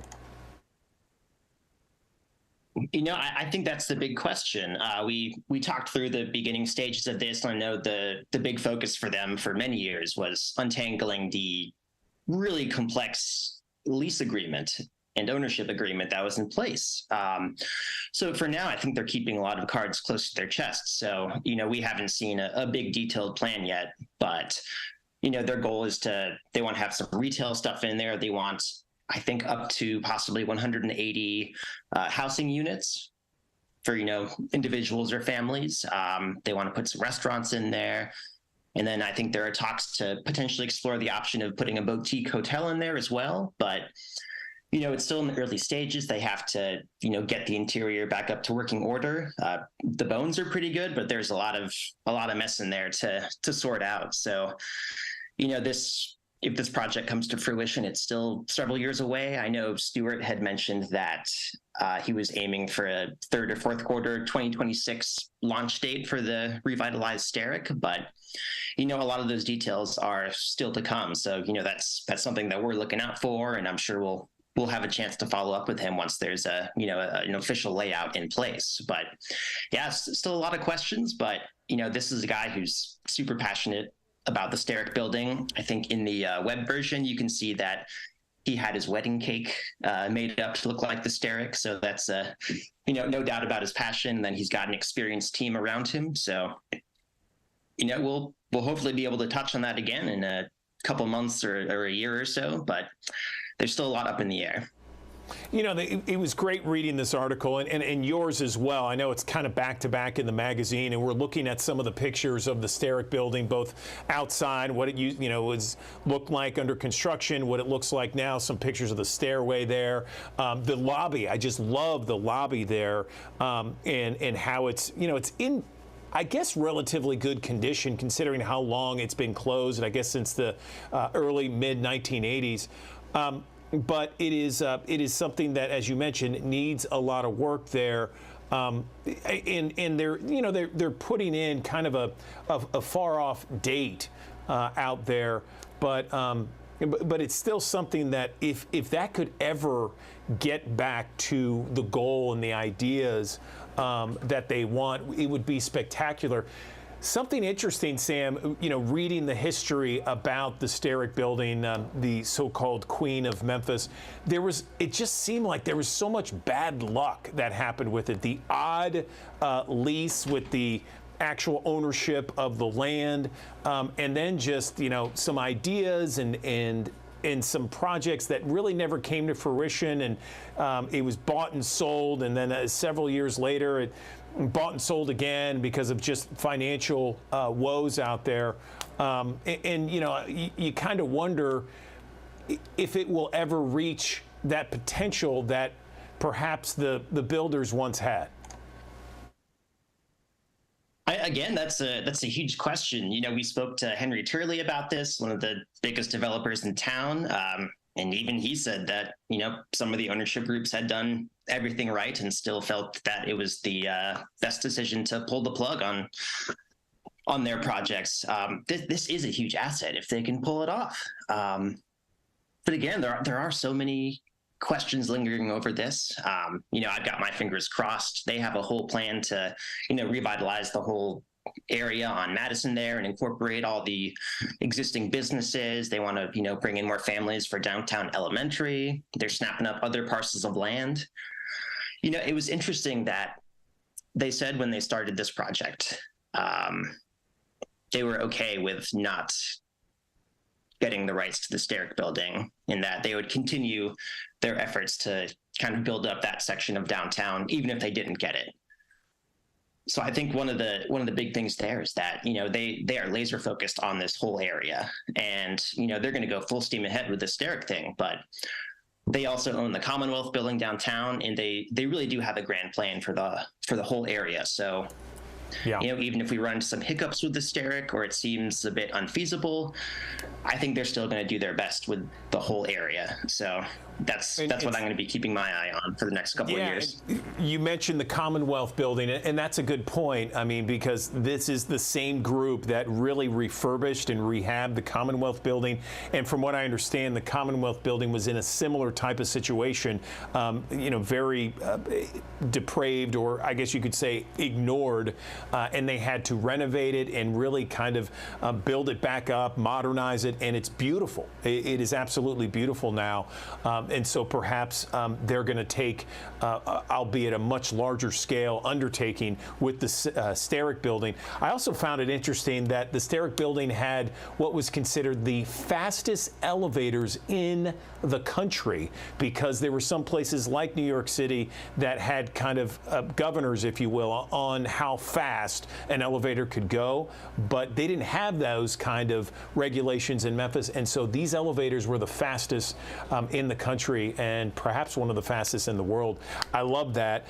Was there anything that wasn't in your article that you've thought about now, and maybe you could share with our viewers? Because there was a couple things when I read the magazine about the Steric building, I wanted to see more pictures. I don't know. I just wanted to see more of it. Of course, I want to go up myself, but I just wanted to see more pictures of it. But what else maybe that you didn't include in your piece that you could share with us? It's a tough one, Andrew, because it still really is in the early stages. So there's, there were a lot of questions that we had as well that they just weren't prepared to share the answers to, or didn't quite have those answers just yet. I think what we want to know is we want to see the detailed layout for the whole building and how they're going to approach implementing their vision there. I think this is something that, we can check in on every couple of months, and then we can come back on here to share any tidbits we might have. Because I think we're in the same boat here. This is still in the very early stages, so this will definitely be an ongoing story. I'm not sure I'm prepared just yet to share any new tidbits. Yeah, I was going to say it is an amazing story that I loved and loved reading cover to cover. But there it is right now. You can see it, and it is amazing stuff there. So the Steric building, the beautiful cover from Memphis Magazine, and there's actually a couple of articles in there on the Steric building that the team at Memphis Magazine was able to go up and go. One was written by Michael Finger, and you wrote another adjoining article there. Anything else before we let you go, Sam? Well, I just want to draw attention to the photography done by Justin Fox Burks. He got his drone out there and got some great aerial shots. Just want to give him a plug on here. I think that really adds a whole other dimension to this piece. I agree. Sam, I really appreciate you always coming on the digital desk. You're always available to talk, and you guys do great work down there. I told Anna the same thing. Really love everything you guys do, and enjoy getting the magazine each and every month when it comes in my mailbox. So thanks very much. Much appreciated, Andrew. Okay, Andrew Douglas in the Action News 5 digital desk. AARP is such a great resource for many things, and a lot of times they give us the heads up when it comes to various scams that are out there and where those scams are coming from, what they're about, and who they're targeting. And there is apparently a scam out there for the PACT Act, and it's targeting veterans and their families. And this PACT Act is something that's very important. We've been talking about it here at Action News 5 for weeks now. Let's bring in someone with AARP to really kind of go through this scam and ways to watch for it and just kind of focus in on what we're dealing with here. Troy Broussard is a senior advisor at AARP Veteran and Military Family Initiative. He's also a U.S. Army Desert Storm veteran and offers advice to veterans and their families with regards to this scam out there. Troy, good morning to you. I appreciate you joining us on the digital desk. Let's first remind everyone, our viewers out there, what in fact is the PACT Act. Good morning. Hey, good morning, Andrew. It's a pleasure to be with you today and your audience throughout Tennessee. You know, you're right. I would love to start off and just talk about the PACT Act and talk about exactly what that means just for everyone, and then get into what we're really trying to focus on is increase that awareness. So let's start with the PACT Act. You know, it was an act that was done back in August 10th of 2022, and it's a promise to address Comprehensive Toxics Act. And what it does, it expands access to VA healthcare for benefits for veterans that were exposed to burn pits, Agent Orange, and other toxic substances. So it's a very important act that we want to increase the awareness of, but we also want to make sure that people are aware that are scams that are connected with it as well. So tell me, Troy, you know, I'm curious, why is AARP so concerned that there may be some fraud out there with regards to this PACT Act? You know, Andrew, you know, veterans are being targeted because of their overall lack of awareness of this new law. You know, we did a recent survey. Did you know that 2/3 of veterans are aware or unaware that they can receive this free assistance with these benefits through the VA? And then 1 in 10 of those veterans, you know, have been approached by someone offering some type of buyout or assist with enrollment of these benefits, you know, that they'll give them a lucrative payout, which we know are scams. So that is why we want to increase the awareness and share some of those scams that are out there impacting our veteran and military families.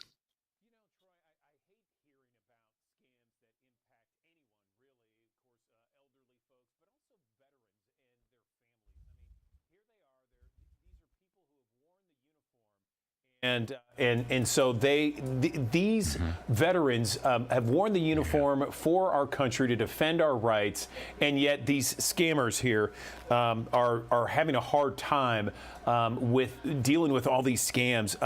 Why do you think they target veterans specifically? Yeah.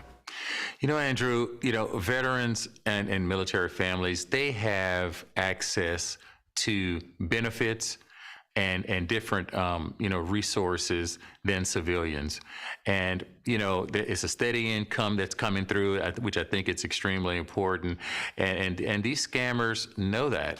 But what they also do, which is something that I want to make sure our veterans out there and your listening audience know, is that they'll try to connect with you if you're a veteran. There's a certain military jargon, a language that we speak, you know, between veterans, between those that have served previous and currently, and those scammers learn that jargon, and then they try to get information from veterans, you know, like their social security number, or they try to make you pay for earned benefits, you know, that you really shouldn't, but they try to build that trust, and then at that point, that's when the scam. So we're here to alert veterans and military families to let them know that these scams are out there, and we want to provide some resources as well to let them know about it. Okay, so let's get into the nitty-gritty about this specific scam and ways that people can immediately see that red flag and avoid this scam completely.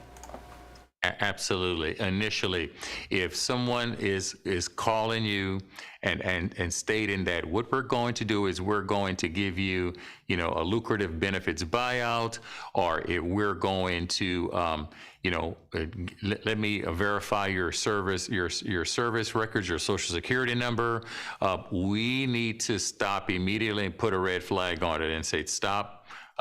make sure I am not interested in it, develop a no script. And then what we do, Andrew, we have resources, tailored resources at aarp.org/veterans through our Vets Fraud Center and our Health Benefits Navigator that'll help protect you from these frauds. And then with the Health Benefits Navigator, you can go ahead and access that tool prior to going to the VA to make sure you'll be prepared for that visit, so you can sign up for the PACT Act to get those earned benefits.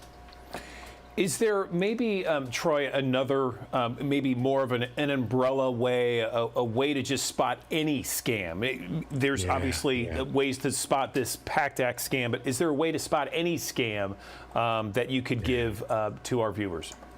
I would want to share with your viewers, if anyone reaches out to you and tell you that they need to verify your military records, or that they want to work with you, or you need to verify the military records in order to get this service, that is an immediate red flag. Okay, I want you to stop the conversation, hang up the phone, develop that no script, and make sure that you don't provide any of your pertinent information to anyone, whether they're trying to relate to you or not. So veterans never pay for their service, their earned benefits, or their service records. Immediately, that's a red flag. Where can we go and send our viewers? We have thousands of viewers that join us each and every morning, Troy. Where can we send them to get some more information about this online? Absolutely. There would be I would like to recommend our aarp.org/veterans, to where you can get to our Vets Fraud Center to protect you, and our Health Benefits Navigator that'll allow you the assistance to go ahead and get the PACT Act set up. But what I would also say is we want folks to go ahead and those veterans to go ahead and sign up for the PACT Act through va.gov/PACT. Make sure that they go to that site and sign up for the PACT Act. You have until August 9th at midnight to get the retro benefits back to its original date on August 10th, 2022. So we definitely want to make sure that awareness is out to veterans and military families all across Tennessee and beyond. And then make sure that if you do after August 9th at midnight, you can still sign up for the PACT Act, but you won't get that retro benefit. So we just want to make sure to share that pertinent information with all of your viewers today. Troy Broussard, Senior Advisor with AARP Veterans and Military Families Initiative, and a U.S. Army veteran himself. Sir, thank you for your service to our country, and I appreciate the advice and counsel given today. We really are glad that you joined us on the digital desk. I want to thank you for allowing me for having me today, and it's been a pleasure speaking with you and sharing this important information. And thank you for all that you're doing as well in supporting of veteran and military families. We appreciate you. Thank you, Troy. Hey, thanks for joining us here on ActionNews5.com, as well as the Action News 5 digital properties. Here this morning, we've got a mixture of clouds and sunshine on the way here. More clouds early on, giving way to more sunshine here as we go through the morning hours and into this afternoon. Full sunshine, and temperatures pushing up from the upper 70s to the middle 90s this afternoon. So plenty hot, plenty sticky outside. It could be worse on the humidity side of things, but still, needless to say, you're going to notice that heat really starting to get you here in the next few days across the Mid-South. So here's a look at futurecast showing those showers exiting down to the south, and also the clouds going along with it as well. Temperatures back into the low 90s. This is lunchtime temperatures, so that will operate more like about 100 degrees and feeling like 105 when you factor in the humidity levels as we get closer to 3 and 4 o'clock this afternoon. High temperatures today should top out between about 93 and 96 degrees across the Mid-South. Again, adding in that humidity, 103 to about 108 on the feels like temperatures here on this Thursday afternoon, with a fair amount of sunshine to go around. Now tonight we'll see a few clouds sneaking in here, maybe a patch or two of fog heading up the I-40 corridor, heading outside of the Action News 5 coverage area, but wouldn't be surprising to see a few patches here and there around the area to start off on your Friday morning. Middle 70s and upper 70s to start off the day, and from there on our way to the middle to upper 90s for your Friday afternoon. Look, there might be an isolated shower or thunderstorm to bubble up with the daytime heating, enough instability, enough moisture in the atmosphere to get that going. But because we're underneath this big ridge of high pressure, it will suppress a lot of these showers and thunderstorms here in the next couple of days. Highs tomorrow between about 95 and 98 degrees. That's actual air temperatures. That's not adding in the humidity levels that will be gradually heading upward. Of course, it's not just here locally. It's really across the entire southern tier of the United States where the heat is going to be on. We've been showing you this graphic here because I want to explain to you how this all happens, because when you get underneath this ridge of high pressure like this, that is very dominant as of right now, and probably for the better part of the next week and a half, this is going to be the main focus of the forecast outside of a few isolated opportunities for showers and storms.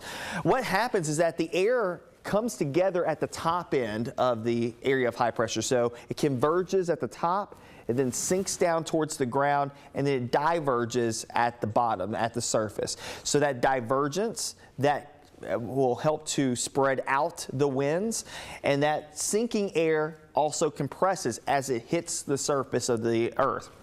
When that happens, it warms up. That's a warming process. Compressing air warms up efficiently. So that's why you see temperatures that are going to be well above the averages across this same area that's underneath that red zone. Now, again, this is just a generalized view here, but you do see that even outside of that, you've got temperatures 100. Sioux Falls, South Dakota. Okay, 93 Bismarck, North Dakota, 91 Colorado Springs, 115 in Phoenix, Arizona. I think that they are well on their way to a month's worth of above 110-degree high temperatures over there in Phoenix, Arizona. 100 in Lubbock, Texas, 102 Waco, Texas, Laredo at 106. New Orleans in the middle 90s today. And when you factor in that humidity, it's going to feel a lot hotter as well, probably closer to 110 there. Feels closer to the same idea down in Sarasota. They've had some very excessive heat down in South Florida the last couple of weeks. Here in Memphis, we'll go 95, 99 in Richmond, Virginia as well.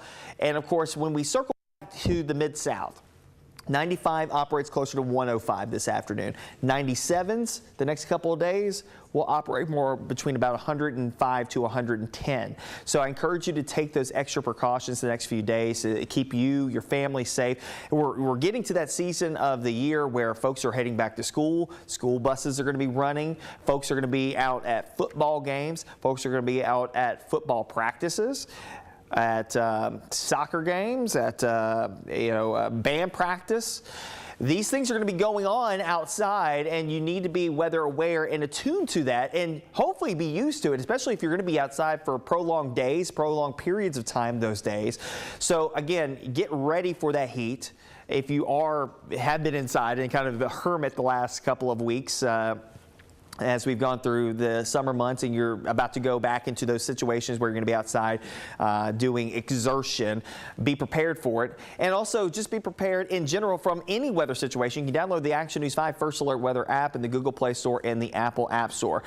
And again, I want to reemphasize something that we've said multiple times when we get into these heat wave situations this summer. Again, being neighborly, being nice, being kind, just being that extra mile to understand somebody else's situation, because again, not everybody is in the same situation. Just keeping an eye on each other just to make sure that we're all in good shape, because this heat will drain you very quickly. 95 today, 97 through the weekend. I wouldn't be surprised if we dry out completely and maybe the humidity levels click down an extra couple of degrees here through Saturday and Sunday. I wouldn't be surprised if we go closer to 100 on actual air temperatures. And that's not record setter, but it's just downright hot.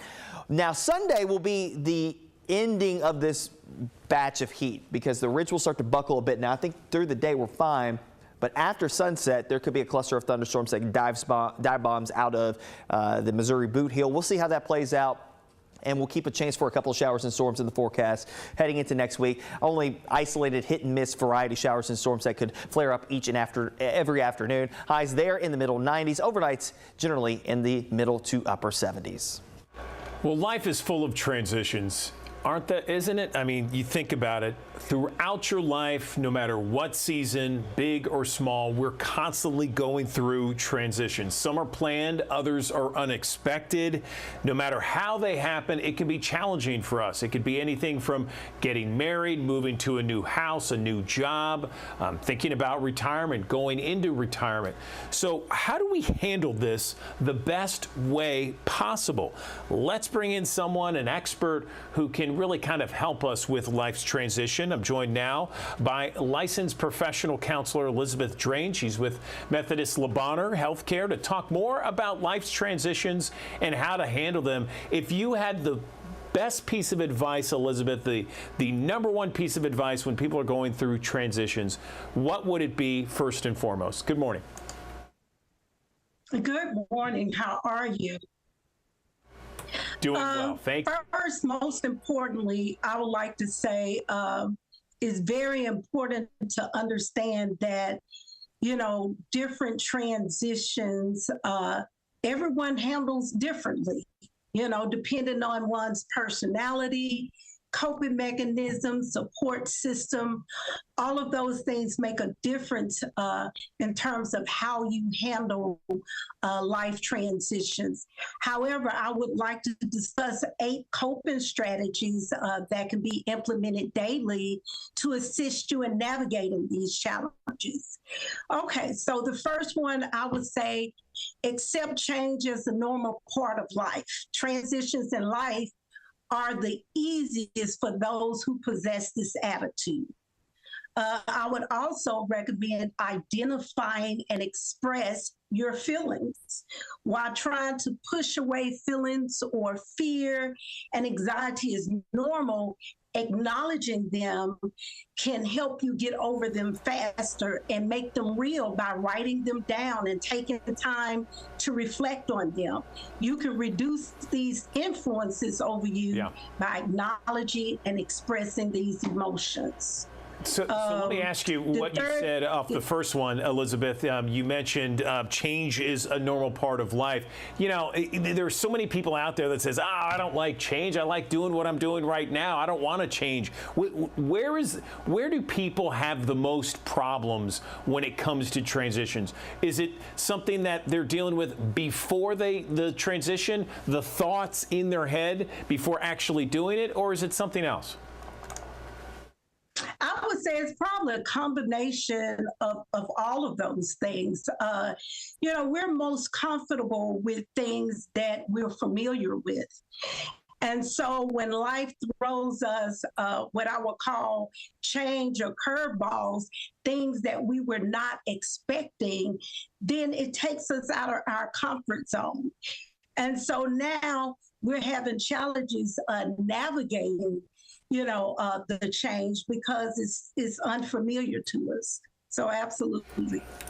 You know, I know you mentioned 8 coping strategies, and I want you to continue with that. But I do want to have a little dialogue here because I find it interesting that you're right. I mean, like, we're all going through transitions. I mean, it doesn't matter. I mean, you know, raising children, of course, and buying a house, getting married, you know, moving to a new city, starting a new job. I mean, everyone's going through that. And you mentioned, you know, right after accepting the fact that there's going to be change in your life, identifying your feelings and expressing your feelings. I mean, it's so important to just, you know, understand why you're feeling the way that you feel, right? Absolutely. When you can understand and process how you're feeling, why you're feeling those that way, then it makes it a little bit easier for you to cope or plan ahead and problem solve around those feelings that you're having. And as I mentioned, writing those feelings down gives you the opportunity to reflect on them. You know, oftentimes when we're thinking about things, we just reminisce over and over and over, and it just kind of stays stuck in our head. So when we put it on paper, it kind of makes things real, and it gives us the opportunity to process what we're thinking and not just think about it. I totally agree. So, so continue on with your list of 8 coping strategies. Okay, so the third one would be focus on the payoff. Consider the lesson you have taken away from previous transitions.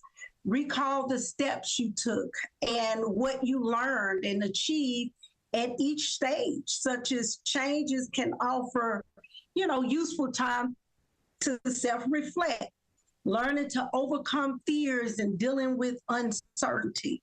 So just kind of thinking about the payoff, can be helpful as well. Number 4, I would say kind of what we just spoke about. Expect to be uncomfortable. A time of transition can be confusing. It is a normal feeling to feel insecure and anxious, but these feelings are part of the process and they will pass. Absolutely. Number 5, I think it's a really big one. Stay sober. It is not a good idea to use alcohol or drugs at this difficult and confusing time. It might make things even more challenging. So I think it's very important to manage, your alcohol consumption or drug use during this time. Yeah, staying sober. I want to hit on that too, because a lot of times people are so nervous. They're concerned about the transition, wanting it to go so well. They're nervous. They might have a drink or 2 or 3, and suddenly they're not sober, and so their thinking is a little bit off base. But staying sober is so important in these critical transitions. I love that. And then expecting it to be uncomfortable. I always tell people, including my kids, I always tell them, hey, look, that first year of being in a new city, a new job, give yourself some time, because it's going to take a while. You're going to be uncomfortable. But if you just focus on the tasks at hand, focus on the payoff, like you said, it's going to be okay. And staying sober and expect a little bit of uncomfortableness for a while, it'll come through in the end. But I'm enjoying these 8 strategies. Please continue. Okay, number 6, build your support system. Seek the support of your friends, your family members. Transition period is a great opportunity to seek a counselor's assistance, and especially for someone that may have a limited support system, the counselor can definitely help guide them through the transition process in a safe and supportive environment. Number 7, acknowledge what you are leaving behind. The first step toward accepting the new is accepting and letting go of the past to make room for the new. And then number 8 is normal to feel as though your life is out of control. Find one tiny thing you can control right now to help you feel more in control. Is there one aspect that you find people struggle with the most, Elizabeth? I would say managing their thoughts, because our thoughts kind of drive every emotion, feeling that we have.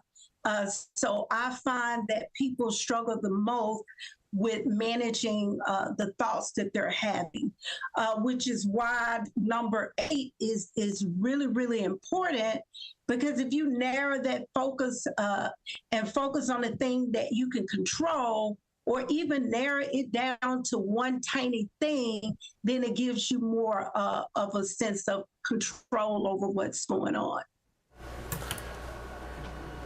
I love the list of 8. Is there a place where people can find that list and maybe some other helpful hints online? Well, yes.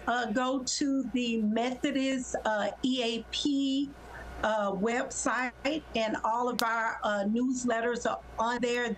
This was this month's newsletter, so they'll be able to access this information on there. Okay, and what is the web address? Methodist Healthcare Employee Assistance Program.org.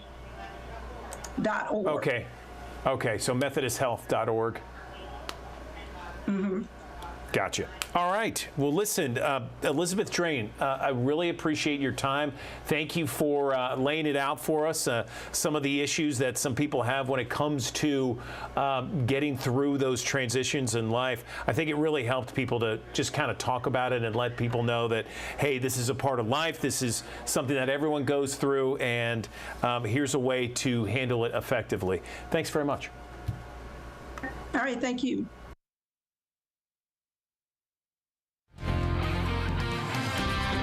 Hey, thanks for joining us here on ActionNews5.com as well as the Action News 5 digital properties. Here this morning, we've got a mixture of clouds and sunshine on the way here. More clouds early on, giving way to more sunshine here as we go through the morning hours and into this afternoon. Full sunshine and temperatures pushing up from the upper 70s to the middle 90s this afternoon. So plenty hot, plenty sticky outside. It could be worse on the humidity side of things, but still, needless to say, you're going to notice that heat really starting to get you here in the next few days across the Mid-South. So here's a look at Futurecast showing those showers exiting down to the south and also the clouds going along with it as well. Temperatures back into the low 90s. This is lunchtime temperatures, so that will operate more like about 100 degrees and feeling like 105 when you factor in the humidity levels as we get closer to 3 and 4 o'clock this afternoon. High temperatures today should top out between about 93 and 96 degrees across the Mid-South. Again, adding in that humidity, 103 to about 108 on the feels like temperatures here on this Thursday afternoon with a fair amount of sunshine to go around. Now tonight we'll see a few clouds sneaking in here, maybe a patch or two of fog heading up the I-40 corridor, heading outside of the Action News 5 coverage area, but wouldn't be surprising to see a few patches here and there around the area to start off on your Friday morning. Middle 70s and upper 70s to start off the day. And from there on our way to the middle to upper 90s for your Friday afternoon. Look, there might be an isolated shower or thunderstorm to bubble up with the daytime heating, enough instability, enough moisture in the atmosphere to get that going. But because we're underneath this big ridge of high pressure, it will suppress a lot of these showers and thunderstorms here in the next couple of days. Highs tomorrow between about 95 and 98 degrees. That's actual air temperatures. That's not adding in the humidity levels that will be gradually heading upward. Of course, it's not just here locally. It's really across the entire southern tier of the United States where the heat is going to be on. We've been showing you this graphic here because I want to explain to you how this all happens, because when you get underneath this ridge of high pressure like this, that is very dominant as of right now, and probably for the better part of the next week and a half, this is going to be the main focus of the forecast outside of a few isolated opportunities for showers and storms. What happens is that the air comes together at the top end of the area of high pressure. So it converges at the top, it then sinks down towards the ground, and then it diverges at the bottom, at the surface. So that divergence, that will help to spread out the winds, and that sinking air also compresses as it hits the surface of the earth. When that happens, it warms up. That's a warming process. Compressing air warms up efficiently. So that's why you see temperatures that are going to be well above the averages across this same area that's underneath that red zone. Now, again, this is just a generalized view here, but you do see that even outside of that, you've got temperatures 100. Sioux Falls, South Dakota. Okay, 93 Bismarck, North Dakota, 91 Colorado Springs, 115 in Phoenix, Arizona. I think that they are well on their way to a month's worth of above 110-degree high temperatures over there in Phoenix, Arizona. 100 in Lubbock, Texas, 102 Waco, Texas, Laredo at 106. New Orleans in the middle 90s today. And when you factor in that humidity, it's going to feel a lot hotter as well, probably closer to 110 there. Feels closer to the same idea down in Sarasota. They've had some very excessive heat down in South Florida the last couple of weeks. Here in Memphis, we'll go 95, 99 in Richmond, Virginia as well. And of course, when we circle back to the Mid-South, 95 operates closer to 105 this afternoon. 97s the next couple of days will operate more between about 105 to 110. So I encourage you to take those extra precautions the next few days to keep you, your family safe.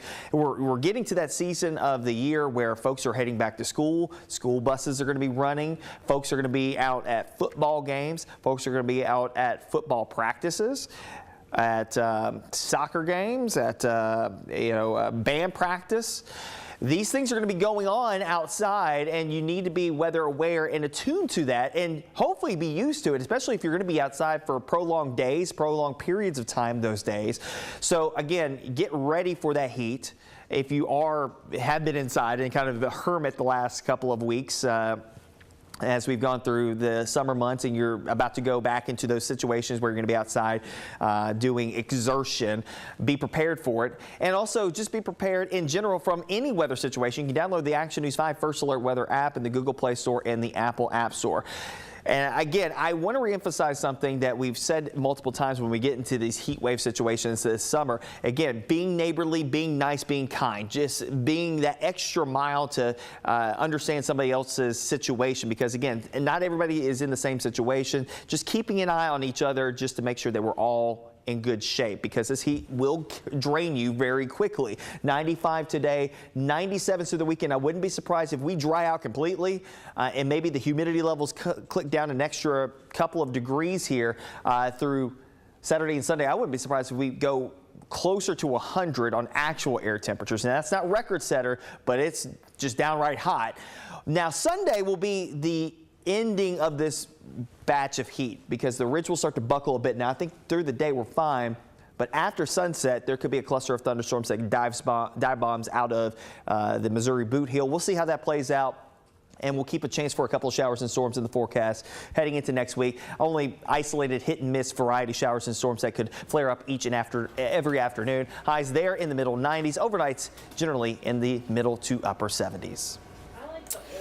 Good morning, everyone. Andrew Douglas in the Action News 5 digital desk. You know, we've been talking a lot about back to school season. It's certainly upon us. There are some school districts that are already back in class this week. And as the weeks go by, more and more school districts will be back in the class. And then about a month from now, you're going to have the fall of college universities across Memphis and the Mid-South. They're going to be going back to school right now. And there are some conversations that most likely you want to have, perhaps you need to have, or maybe you haven't thought about having before your child steps foot on their college campus. Let's bring in someone to talk more about those tough conversations you need to have with your child. I'm joined now by David McGee. He is the author and creator of the William McGee Institute for Student Wellbeing at the University of Mississippi.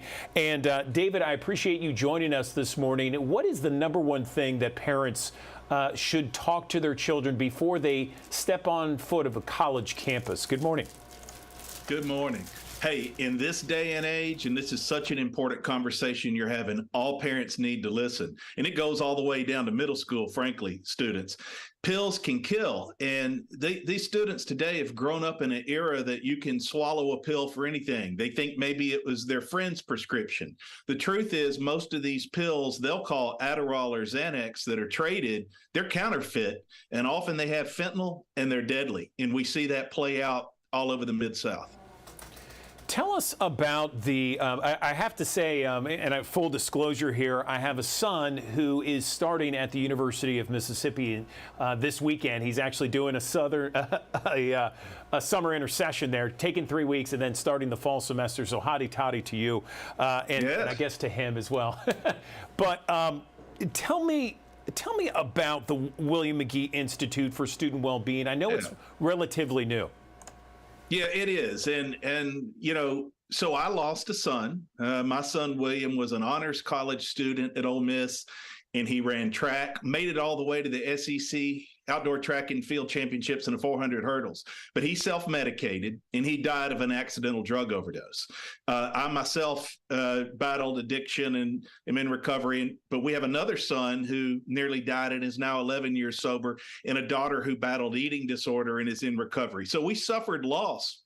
But what we've seen is that if we can reach students earlier, meet them where they are, help them understand help is available, they can thrive and find their joy they deserve. So we got the William McGee Center opened at Ole Miss, and then the Institute followed. The center works with students on the Ole Miss campus around well-being, substance issues. The Institute's doing work in schools around the Mid-South, even the country, beginning the conversation of, okay, we teach students algebra earlier because we know they need it. What do we need to teach them about their brain, their feelings, how they process emotions, rather than self-medicate? Self-medication ultimately always steals your joy. It does not work.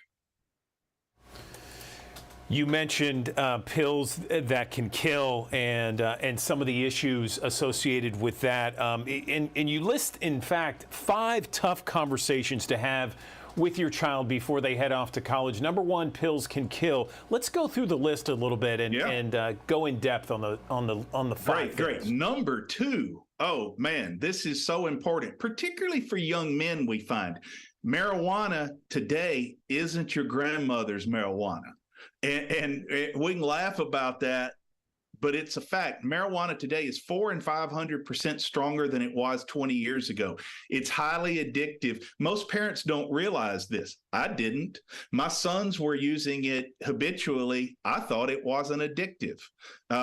That led them into drug dealer relationships who were then selling them pills. Marijuana was paralyzing them. Students today often vape marijuana, which then gets it at potency far in advance of the 400% to 500% stronger.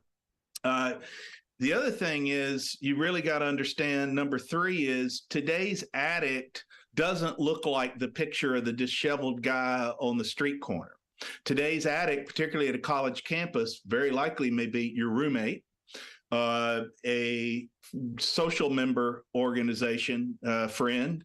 It could be you.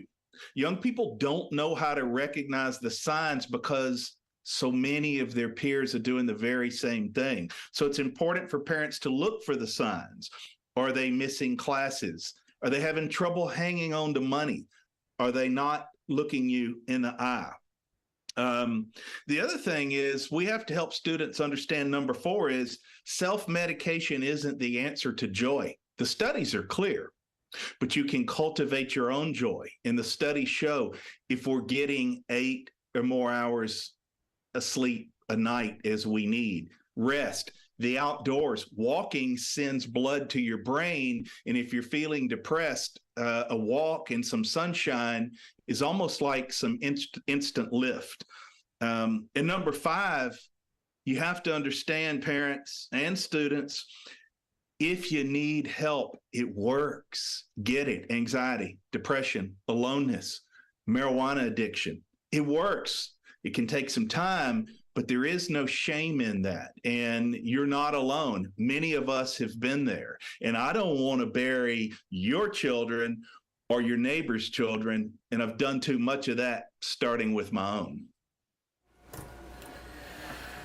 Wow, that really hits on a number of different issues. And when you tell people about these 5 things that you mentioned, the tough conversations you should have, what has been the reaction from parents and students? I'm curious. Yeah, so it's been so robust, first from students, honestly, because I'm having a frank conversation that they welcome because they're suffering. Then it's getting me in schools all across the country. Then parents started inviting me, and we were seeing crowds of 200. I was at Christian Brothers School in Memphis. I've been there twice. We had 200 plus parents show up. So actually, I turned that talk into this book I've got coming out this week called Things Have Changed. I didn't really plan on writing a guidebook, but what I found is parents don't have this information. They don't know how to talk to their children. They don't know how things have changed. So I just rolled it up in a guidebook, and now I'll go do the tour in Memphis and beyond all over the country, continuing to spread this gospel. You mentioned on a number of different levels, things have changed from, say, 20, 30 years ago when we were in college, for example. What would you say is the biggest change and the biggest surprise for parents when you talk about the changes? I think for parents, the biggest surprise for them is how much their teens and college students are struggling, because they're making A's and they've been on a starter on the travel team and they're homecoming queen or this or that, but they're struggling with suicidal ideation and depression and aloneness. It has changed so much. We don't understand yet fully what's happening in this social media era. What we got to know is this generation of students, they're the first ones to come along, born into the iPhone, born into social media apps. And the studies are clear. It's tinkering with their emotions and their mind, how they see themselves, how they view others. Something is happening, and it's bigger than COVID. And parents are going to have to dig into.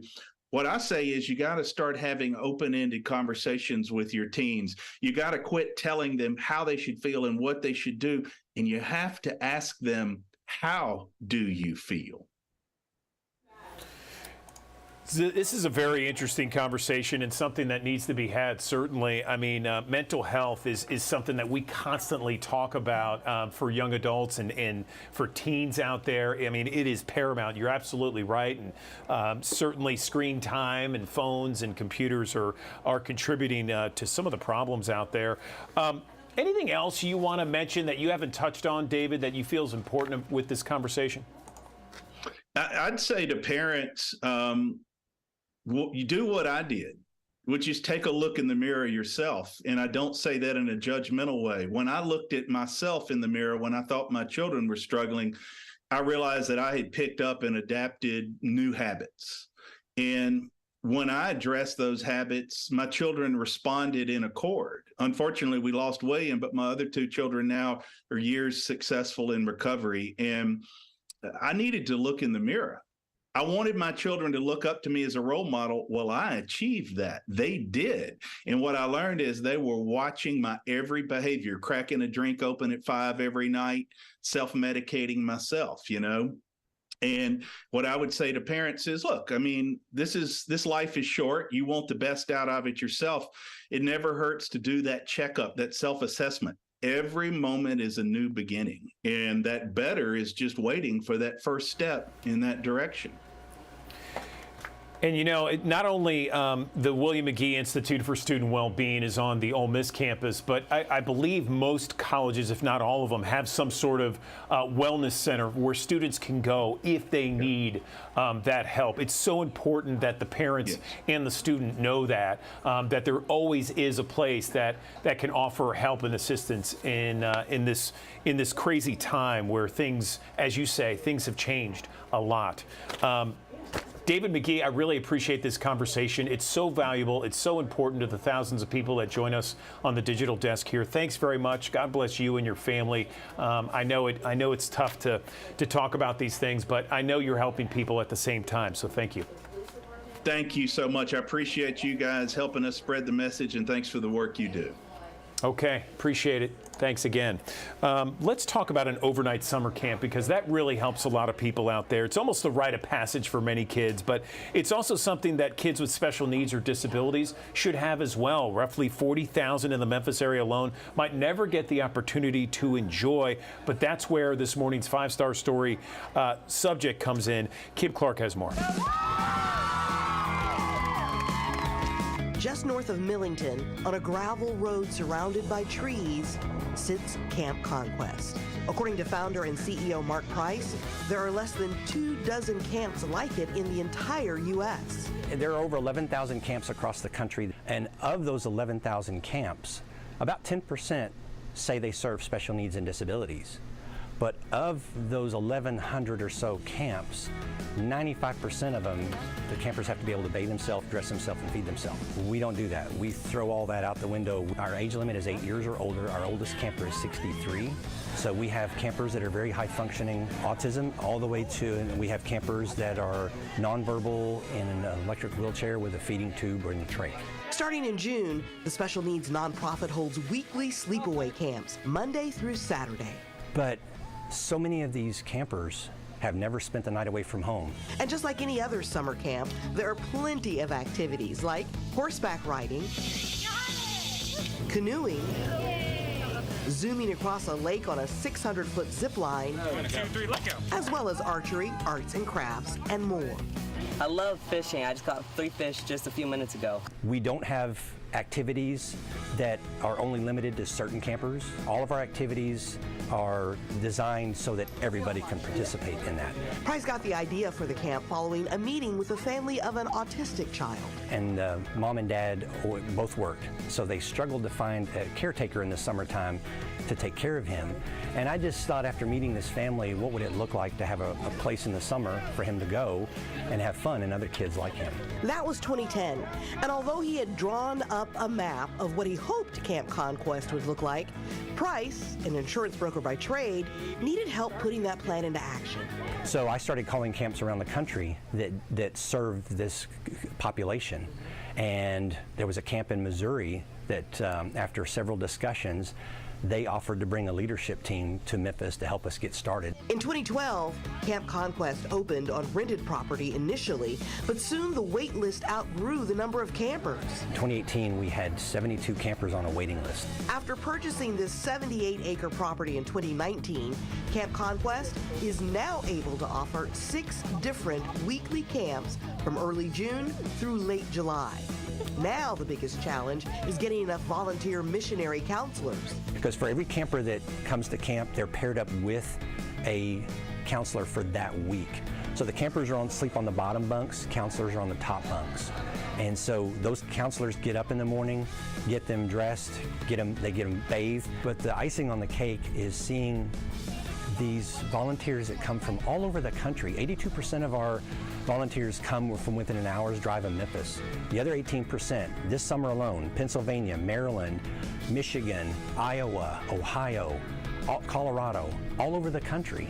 The sleepaway concept with an on-site medical team also serves purpose for parents. This is a community with a much higher divorce rate than the national average, so it gives the parents a much needed opportunity for respite. Camp Conquest, an extraordinary camp. They do really good things for me. For extraordinary people. Well, I've been here because we have fun, like friends. Outside Millington, Kim Clark, Action News 5.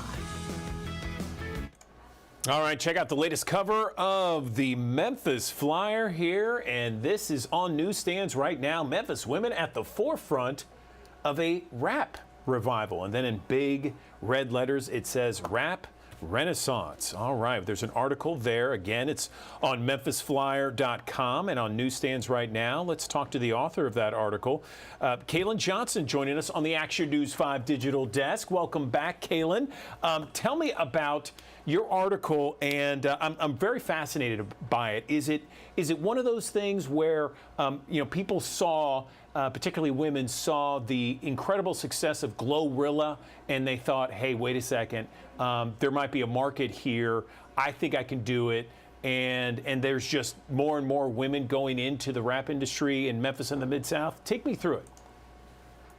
Most definitely. So I do think that hip hop and rap owes a lot of its iconography to women specifically Black women, of course. And there have been women artists and rappers in hip hop's past. You have Gangsta Boo. And of course, Glorilla just brought a new emphasis to Memphis and the talent that we have here. And I think seeing her star power and her success in the way that she's blown up in the media, that just brought a new emphasis to the talent that we have here in the city. Okay, so we see the cover here of the Memphis Flyer, and then take me through this article, because you hit on a couple of ladies here and kind of the difference, the different kind of raps, or at least the backgrounds of these ladies and how they make up this music. Give me some, take me through it. Most definitely. So, of course, on our cover, we have AR the Mermaid. And what kind of really drew me towards Ariel was that she has this new take on rap. And I think that that's so important to show that we do have different genres of music. But artists, especially here in Memphis, are putting their own spin on it. So she kind of has like the alternative rap vibe. And then you have Just Bentley, who is an artist that's been in the game for a minute, but she's constantly evolving and changing herself. And then we have Glockiana, who she's been rapping since she was 12. And that just shows shows her talent, and also it kind of shows the confidence that she's had in herself, and how we're able to watch her start grow as she grows within herself, and how she finds rap as a way to kind of grapple with her emotions. So I think that was a really good way to show the nuances of rap and why different reasons people go into it, but also the different ways we can like appreciate artists for it. And it really kind of adds to the scene here in Memphis. You know, a lot of people like to talk about Atlanta and some other big cities on the East Coast and West Coast, but more and more people are the word is out that Memphis has quite a hip hop scene, and this just kind of illustrates it. It adds to it, right? Is that what you're finding? Most definitely. And like I said, like, I think that there's always just been that heavy influences. I know when I was growing up, a really big female rap group was the Savages. And then, of course, prior to me, you know, you had Gangsta Boo, and now we're seeing Glorilla, and we're seeing people like Slime Roney, K Carbon. So it's just the ever evolving scene. It's just interesting to see how the city is able to emphasize and capitalize on their talent. I would assume that, you know, they're in the same industry, they know each other. Is there a competitiveness? Is there a rivalry? Is it fierce? Is it friendly? Describe that for me if we know. So something that I really liked is that when, of course, the artists were sharing the story yesterday, you see so many other female rappers commenting under their Instagram posts, "Congratulations, sis, we're up," because it is a hard market to get into, but it's also even harder to stand out. And what I really like is the camaraderie amongst the women and how it's always encouraging. You'll see artists collaborating with other people in the city as opposed to reaching out. And I think that that's one really unique thing about the market here. What about some of the other rappers, some of the male rappers in town? What has their influence been like with these ladies? They definitely acknowledge it. So when I was talking to Ariel, the names are kind of slipping me right now, but she definitely honed in on some of that local talent. And then with Glockiana specifically, you know, Duke Deuce was very influential in her rise. She performed with him in Rolling Loud, and that really kind of cemented this like mentorship, but also how they're also wanting them to win as well. It's not female artists against male artists. It's like a collaborative effort. Excellent. And you know, something that when I was reading up on this article, and again, we're looking at the cover of the Memphis Flyer, by the way, on newsstands now, wherever you get your flyer. You can also read it on memphisflyer.com. It says rap renaissance. And now, to me, I always thought that, you know, rap is very much prominent in our culture now. I didn't know that it needed a renaissance. Does that speak to anything with regards to hip hop right now, a renaissance? I definitely think we're seeing more storytelling and more authenticness. Artists are not afraid to put their own personal flair on their music, and it's also a going against, I won't say going against the grain, but when I talked to Zachary Hurth of Back of the Class, he says, you know a Memphis beat when you hear a Memphis beat, and you're starting to hear that in the mainstream, not just in music, but you'll see some of our culture. So you'll hear more Maine or like a Memphis beat to it, and I think that that's what that Renaissance piece goes with. What about the idea, and I've seen this with some other rappers out there, not necessarily these women, but others that kind of almost sample the blues of Memphis and incorporate it in their beat. Do any of these women that you know of really kind of go in that direction, or is that something that they really haven't encountered just yet? I'm not sure if they've encountered it just yet, but I will say that in terms of like sampling local artists, for example, Just Bentley, she worked a lot with, for example, Hit Kid, Zed Dilla, a lot of other really famous people in the industry who have influence on her work. And her work was even in Stars' P-Valley. And that was a show, of course, that had heavy Memphis influence as well. So I think the influence in these women specifically comes a lot from the city as opposed to maybe the blues. I gotcha. Okay, and once again, I want to show you what we're looking at here with the Memphis Flyers cover.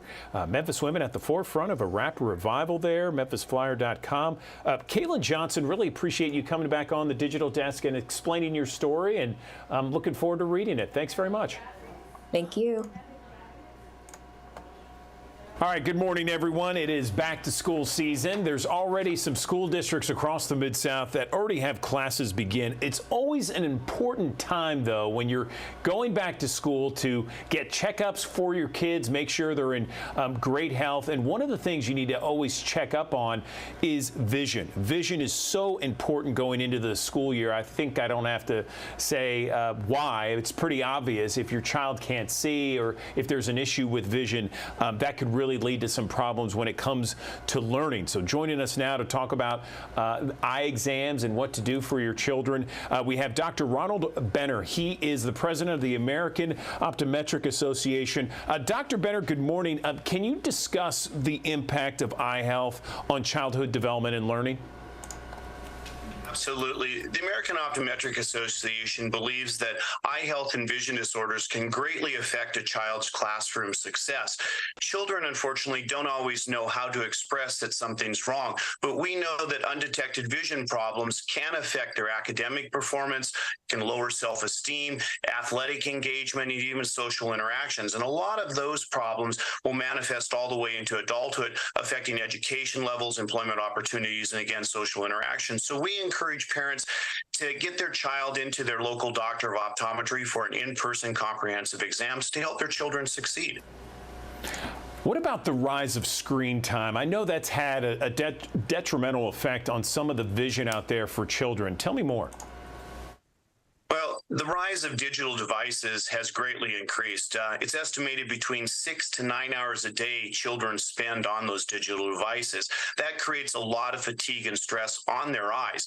So we encourage practicing good visual hygiene. The 20-20-20 rule, for example, every 20 minutes looking at something 20 feet away for 20 seconds. That allows the visual system and the muscles to relax and reset before going back in.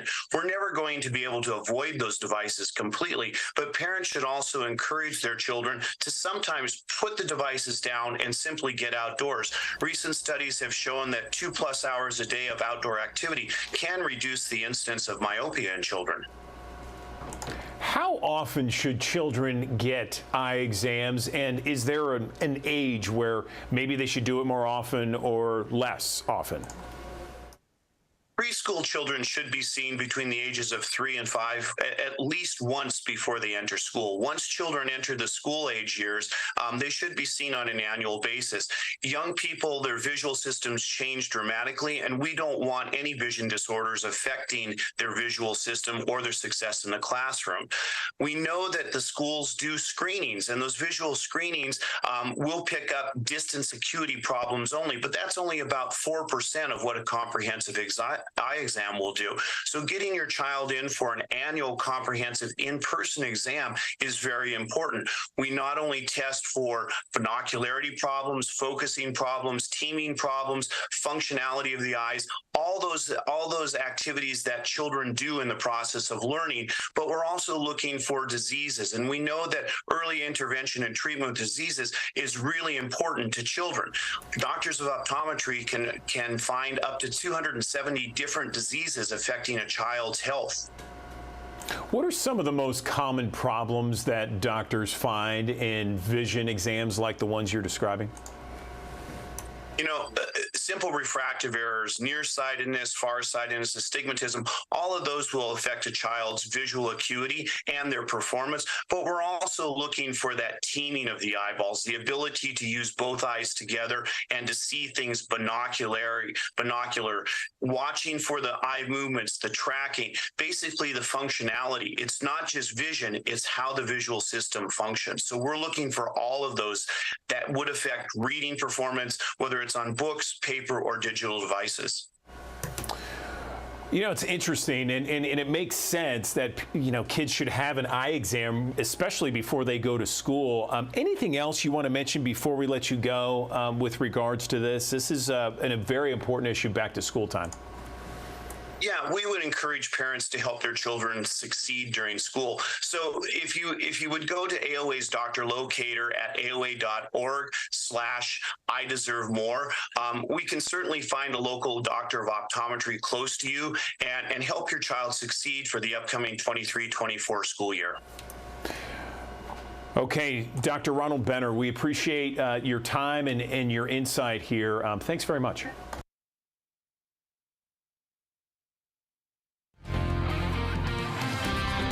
Hey, thanks for joining us here on ActionNews5.com as well as the Action News 5 digital properties. Here this morning, we've got a mixture of clouds and sunshine on the way here. More clouds early on, giving way to more sunshine here as we go through the morning hours and into this afternoon. Full sunshine and temperatures pushing up from the upper 70s to the middle 90s this afternoon. So plenty hot, plenty sticky outside.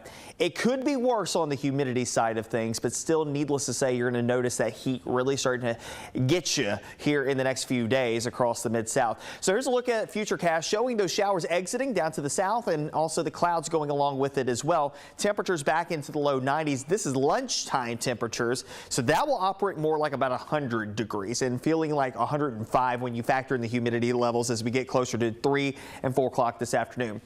High temperatures today should top out between about 93 and 96 degrees across the Mid-South. Again, adding in that humidity, 103 to about 108 on the feels-like temperatures here on this Thursday afternoon with a fair amount of sunshine to go around. Now tonight we'll see a few clouds sneaking in here, maybe a patch or two of fog heading up the I-40 corridor, heading outside of the Action News 5 coverage area, but wouldn't be surprising to see a few patches here and there around the area to start off on your Friday morning. Middle 70s and upper 70s to start off the day. And from there on our way to the middle to upper 90s for your Friday afternoon. Look, there might be an isolated shower or thunderstorm to bubble up with the daytime heating, enough instability, enough moisture in the atmosphere to get that going.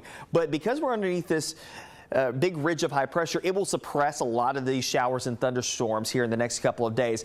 Highs tomorrow between about 95 and 98 degrees. That's actual air temperatures. That's not adding in the humidity levels that will be gradually heading upward. Of course, it's not just here locally. It's really across the entire southern tier of the United States where the heat is going to be on. We've been showing you this graphic here because I want to explain to you how this all happens, because when you get underneath this ridge of high pressure like this, that is very dominant as of right now, and probably for the better part of the next week and a half, this is going to be the main focus of the forecast outside of a few isolated opportunities for showers and storms.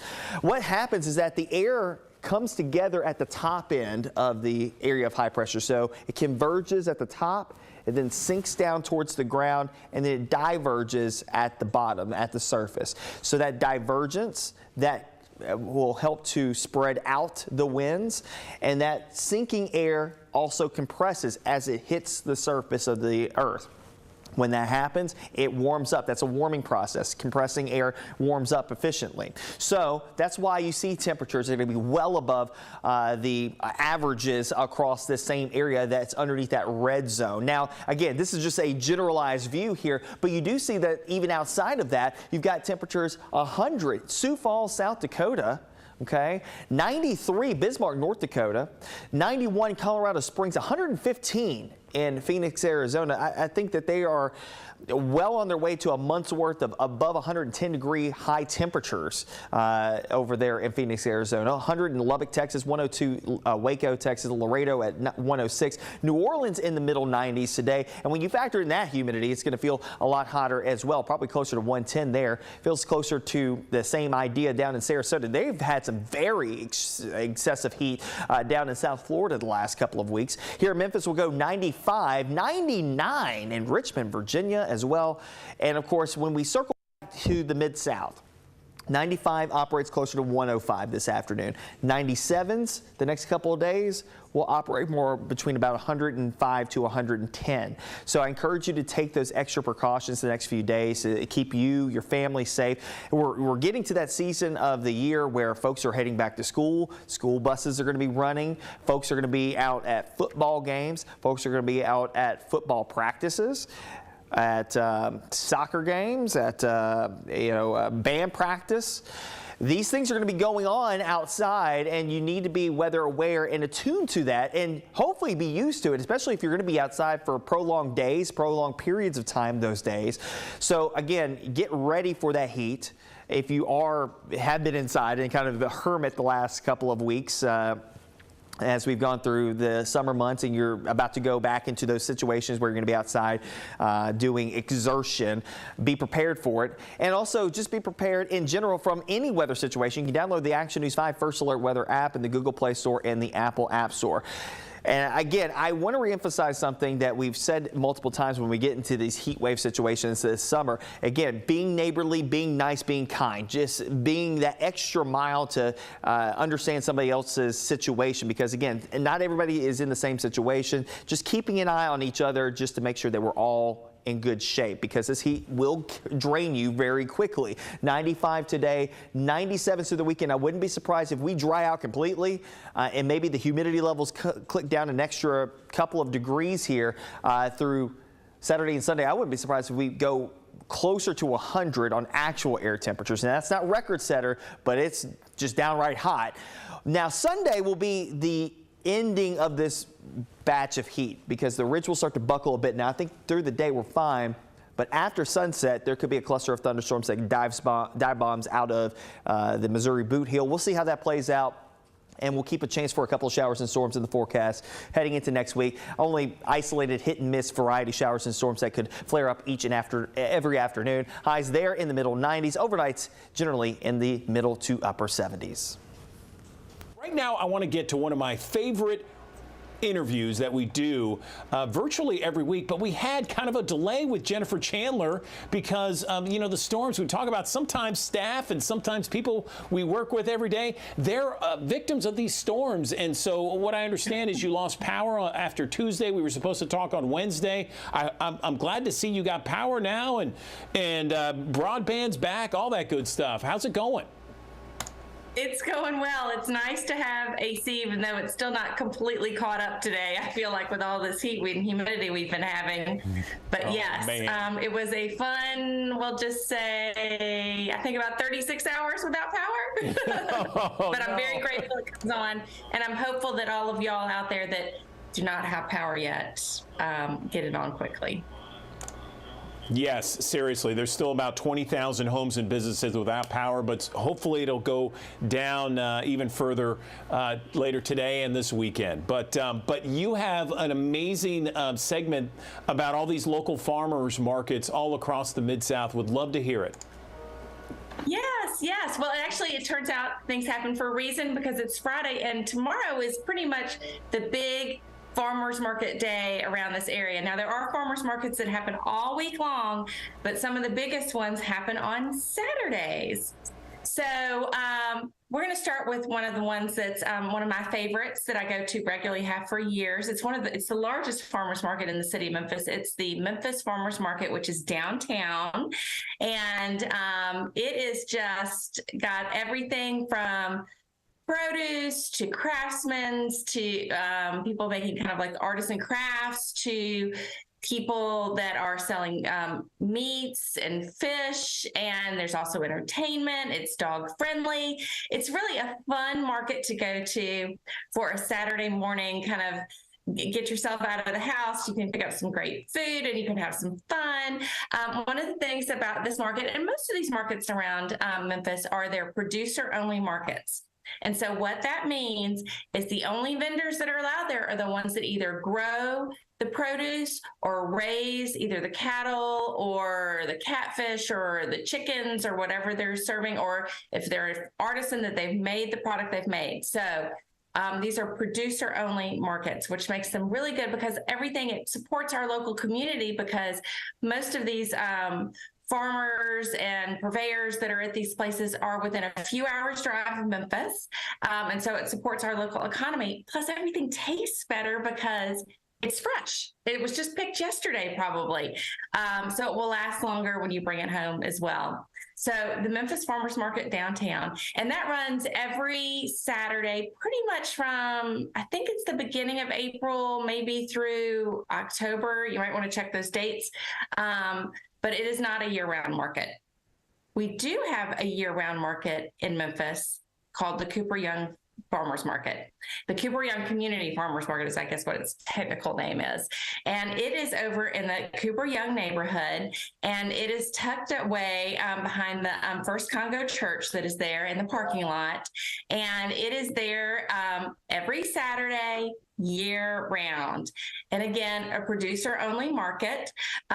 This one is easy to get in and out of because it's a little bit smaller, and you can usually find parking on the street.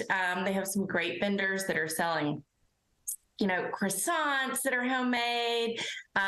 There is a bread baker there for amazing breads.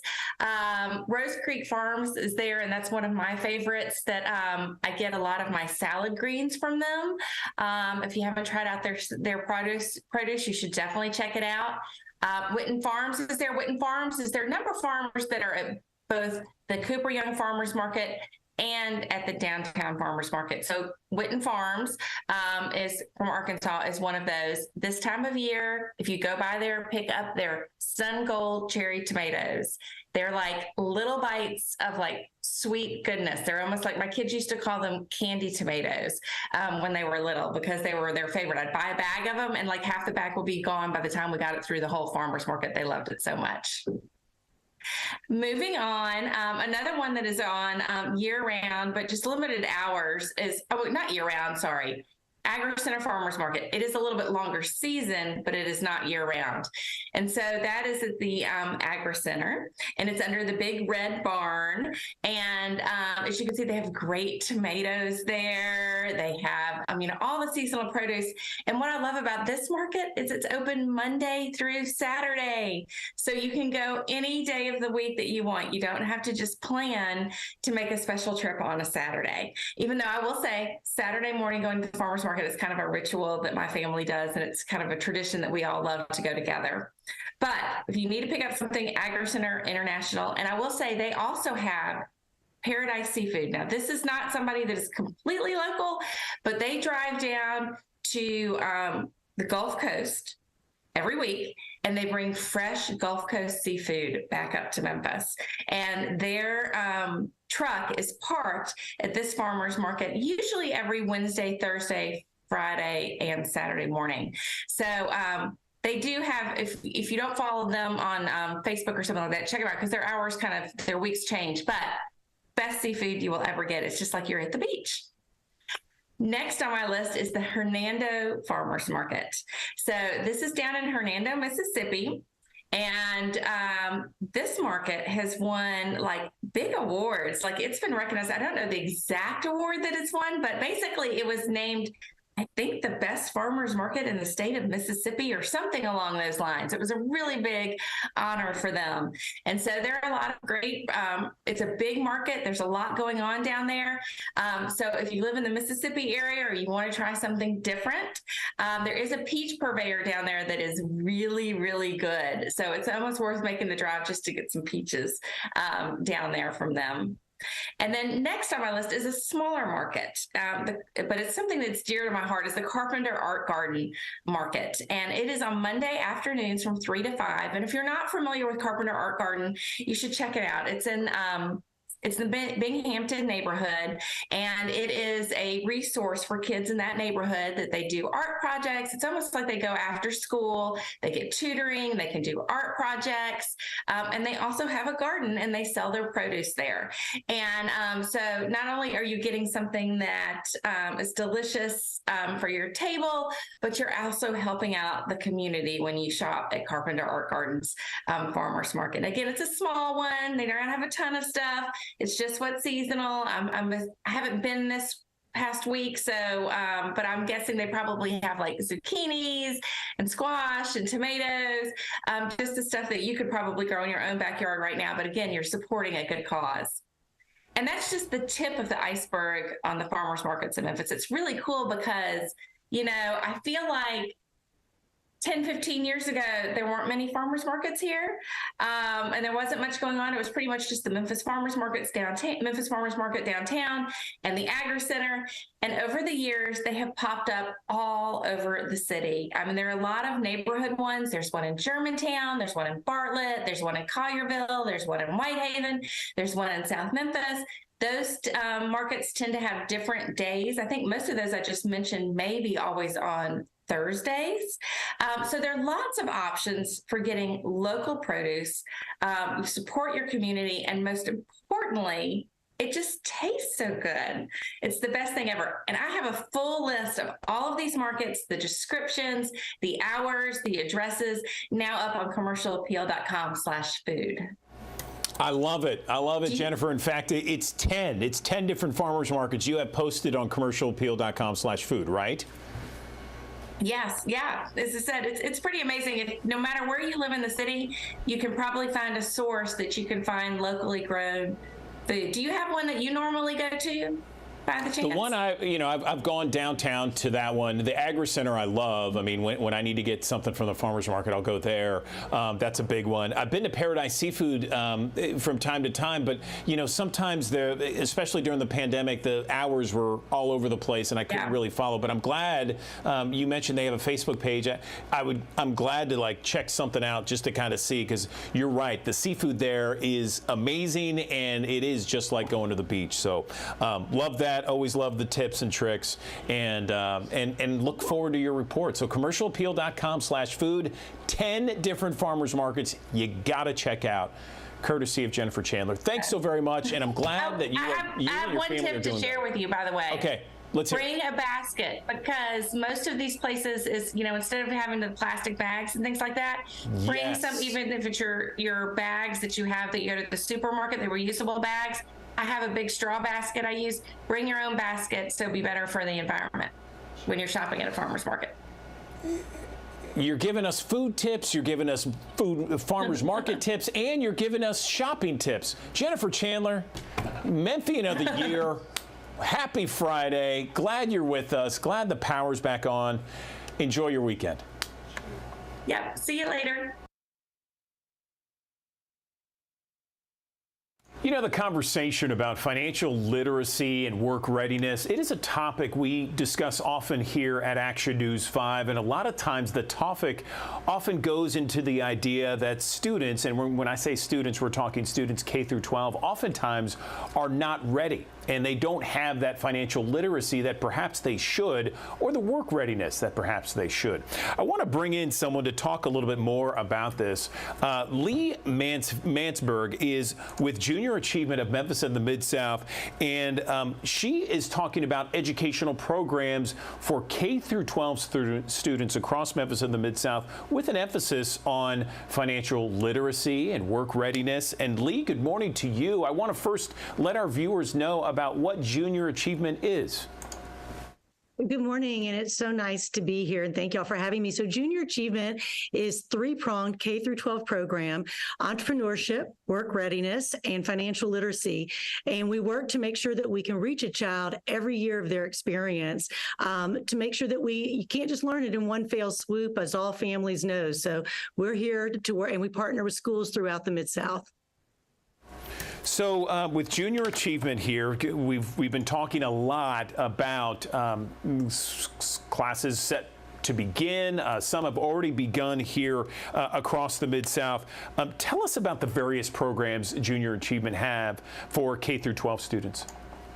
Love to. So in our kindergarten through fifth grade programs, we offer a program called JA in a Day, which layers learning about financial literacy and work readiness within the classroom and with volunteers paired there, so that they can learn about the economy as it affects their family, the economy as it affects their community and their region. And then we come to BizTown, which is this amazing city that just went by, that is where our fifth and sixth grade citizens come and run a town and build the city of their dreams. They even get to vote for mayor, and they serve as CEOs and CFOs, and they learn what careers earn and how to spend that money and how to be properly banked. And then in seventh and eighth grade, they come for Finance Park, where they learn the 12 drivers of a family's budget. And then they get a simulation in a career, and they'll actually get 2 paychecks, and they're going to have to learn how to live off the money they make. So that's where they really start to learn that different careers make different salaries. And then in eighth grade and ninth grade, our children come out to the Agri Center May 14th through 16th to really work with our business community to see what those big careers that are out there, what the pathway is to get there. Our education partners are there, credentialing partners are there, so that students can learn the pathway and use their high school experience intentionally. And then in high school, we offer 10 high school semester courses in partnership with schools so that children are ready for the workplace when they leave high school or move on to a 2-year program or a 4-year program. I have to say, my kids, BizTown, they absolutely loved it. It was such a great introduction to what the business world is like and real-time opportunities to kind of understand bankers and journalists and various aspects of an entire town. It's such a great program, and I remember them talking about it for weeks and weeks afterwards. It's fantastic. Tell me why these programs are so needed these days. I often talk to a lot of financial planners out there and experts, and they always constantly tell me and tell others that a lot of our kids just aren't prepared when they finish high school. When it comes to financial literacy, they're just so behind.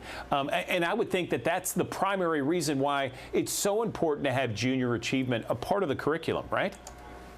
Absolutely, and it goes across all barriers that almost every parent that comes through here says, I wish my older children, or I wish I had done this. Financial literacy has to be put within the context of why. Like, it's not enough to say to a child, you should have a savings account or you should be properly banked unless they understand why they need to do those things. And that's what makes junior achievement so important as we work in partnership with the schools we serve, because you have to experience it over and over again, and then you've got to place it within the context of the career you want and how you want to live your life. And it is the ultimate tool for independence and living well and being able to launch into adulting well. Lee, tell me more about Junior Achievement's new facility in Binghamton. Oh, we're so excited about it. We love it. The Wang Experiential Learning Center has been open since January 23rd, 2023, and it is what we call the ultimate learning place for capstone learning, meaning that our teaching partners work with the students in the classroom, so we're not a field trip. And it is a place that instead of children taking a pen and paper test, they come here and get to do a real-world simulation to cement and lock in learning. We call it hands-on, minds open learning, that children learn best in play-based situations where they get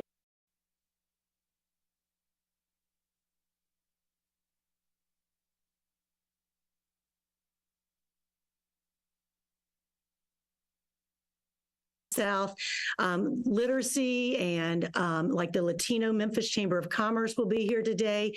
It is a place of community gathering to say we want to all pour into and make sure that all children can live lives of choice and be joyful and feel like they are surrounded. We have beautiful art everywhere.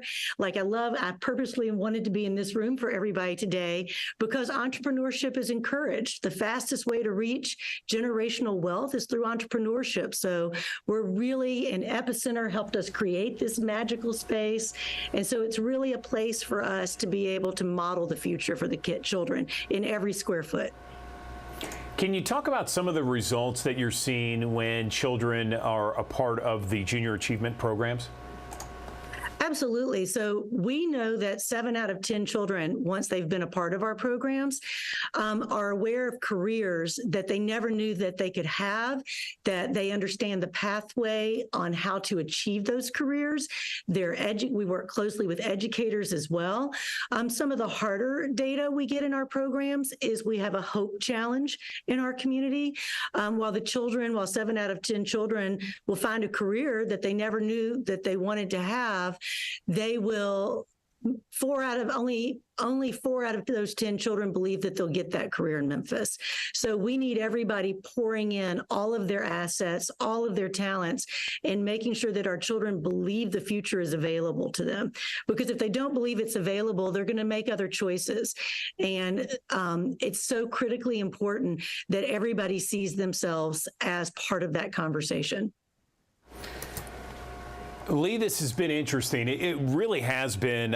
It's such a positive aspect to Memphis and the Mid-South. If someone's interested in volunteering, perhaps supporting junior achievement in some of the programs, how can they find you guys? Absolutely. Please go to jamemphis.org, or you can head over to our Volunteer Memphis page right now, where we have hundreds of volunteer opportunities available. We know that we will take over 2,000 volunteers to support our children this year. And children can't become what they can't see. So we need a gift of 3 to 5 hours of your time to help us get into the classroom and model the way to the future. So please join us. Okay, Lee Mansberg with Junior Achievement of Memphis and the Mid-South. We appreciate you and this deep dive into what Junior Achievement does and how students across Memphis and the Mid-South are benefiting. Thanks so very much. Appreciate it. Thank you. Another great interview there on the Action News 5 digital desk. That does it for us right now. I want to tell you about a few things. Coming up at the top of the hour, not only do you have Action News 5 midday with Ariana Poindexter and Maggie McCauley. But you also have a news conference that's set to begin from U.S. Attorney Kevin Ritz's department. He is going to hold a news conference at the top of the hour, and it's about a civil rights matter. That's what we know. That's what was sent out to us in this announcement, that it's involving a civil rights matter. Again, this is U.S. Attorney Kevin Ritz, the Western District of Tennessee, holding a news conference at the top of the hour. We're also going to be talking about Germantown water woes and the latest issue in terms of when you do get the all clear, what to do to prep your water, how to flush your system when the water's ready to use. We already know that some Germantown residents have already gotten the all clear and the proper methods in order to make sure your water is clean and safe for use. So you're going to be having that on Action News 5 midday, and I believe our broadcast is going to dip into this news conference with Kevin Ritz to hear what the Civil Rights Matter is all about. Of course, we'll be streaming that on our website, actionnews5.com, also on our Facebook pages as well, so you can get it there. But that does it for us here. We'll be back on the Action News 5 digital desk bright and early tomorrow morning, starting at 7 o'clock. We'll see you then.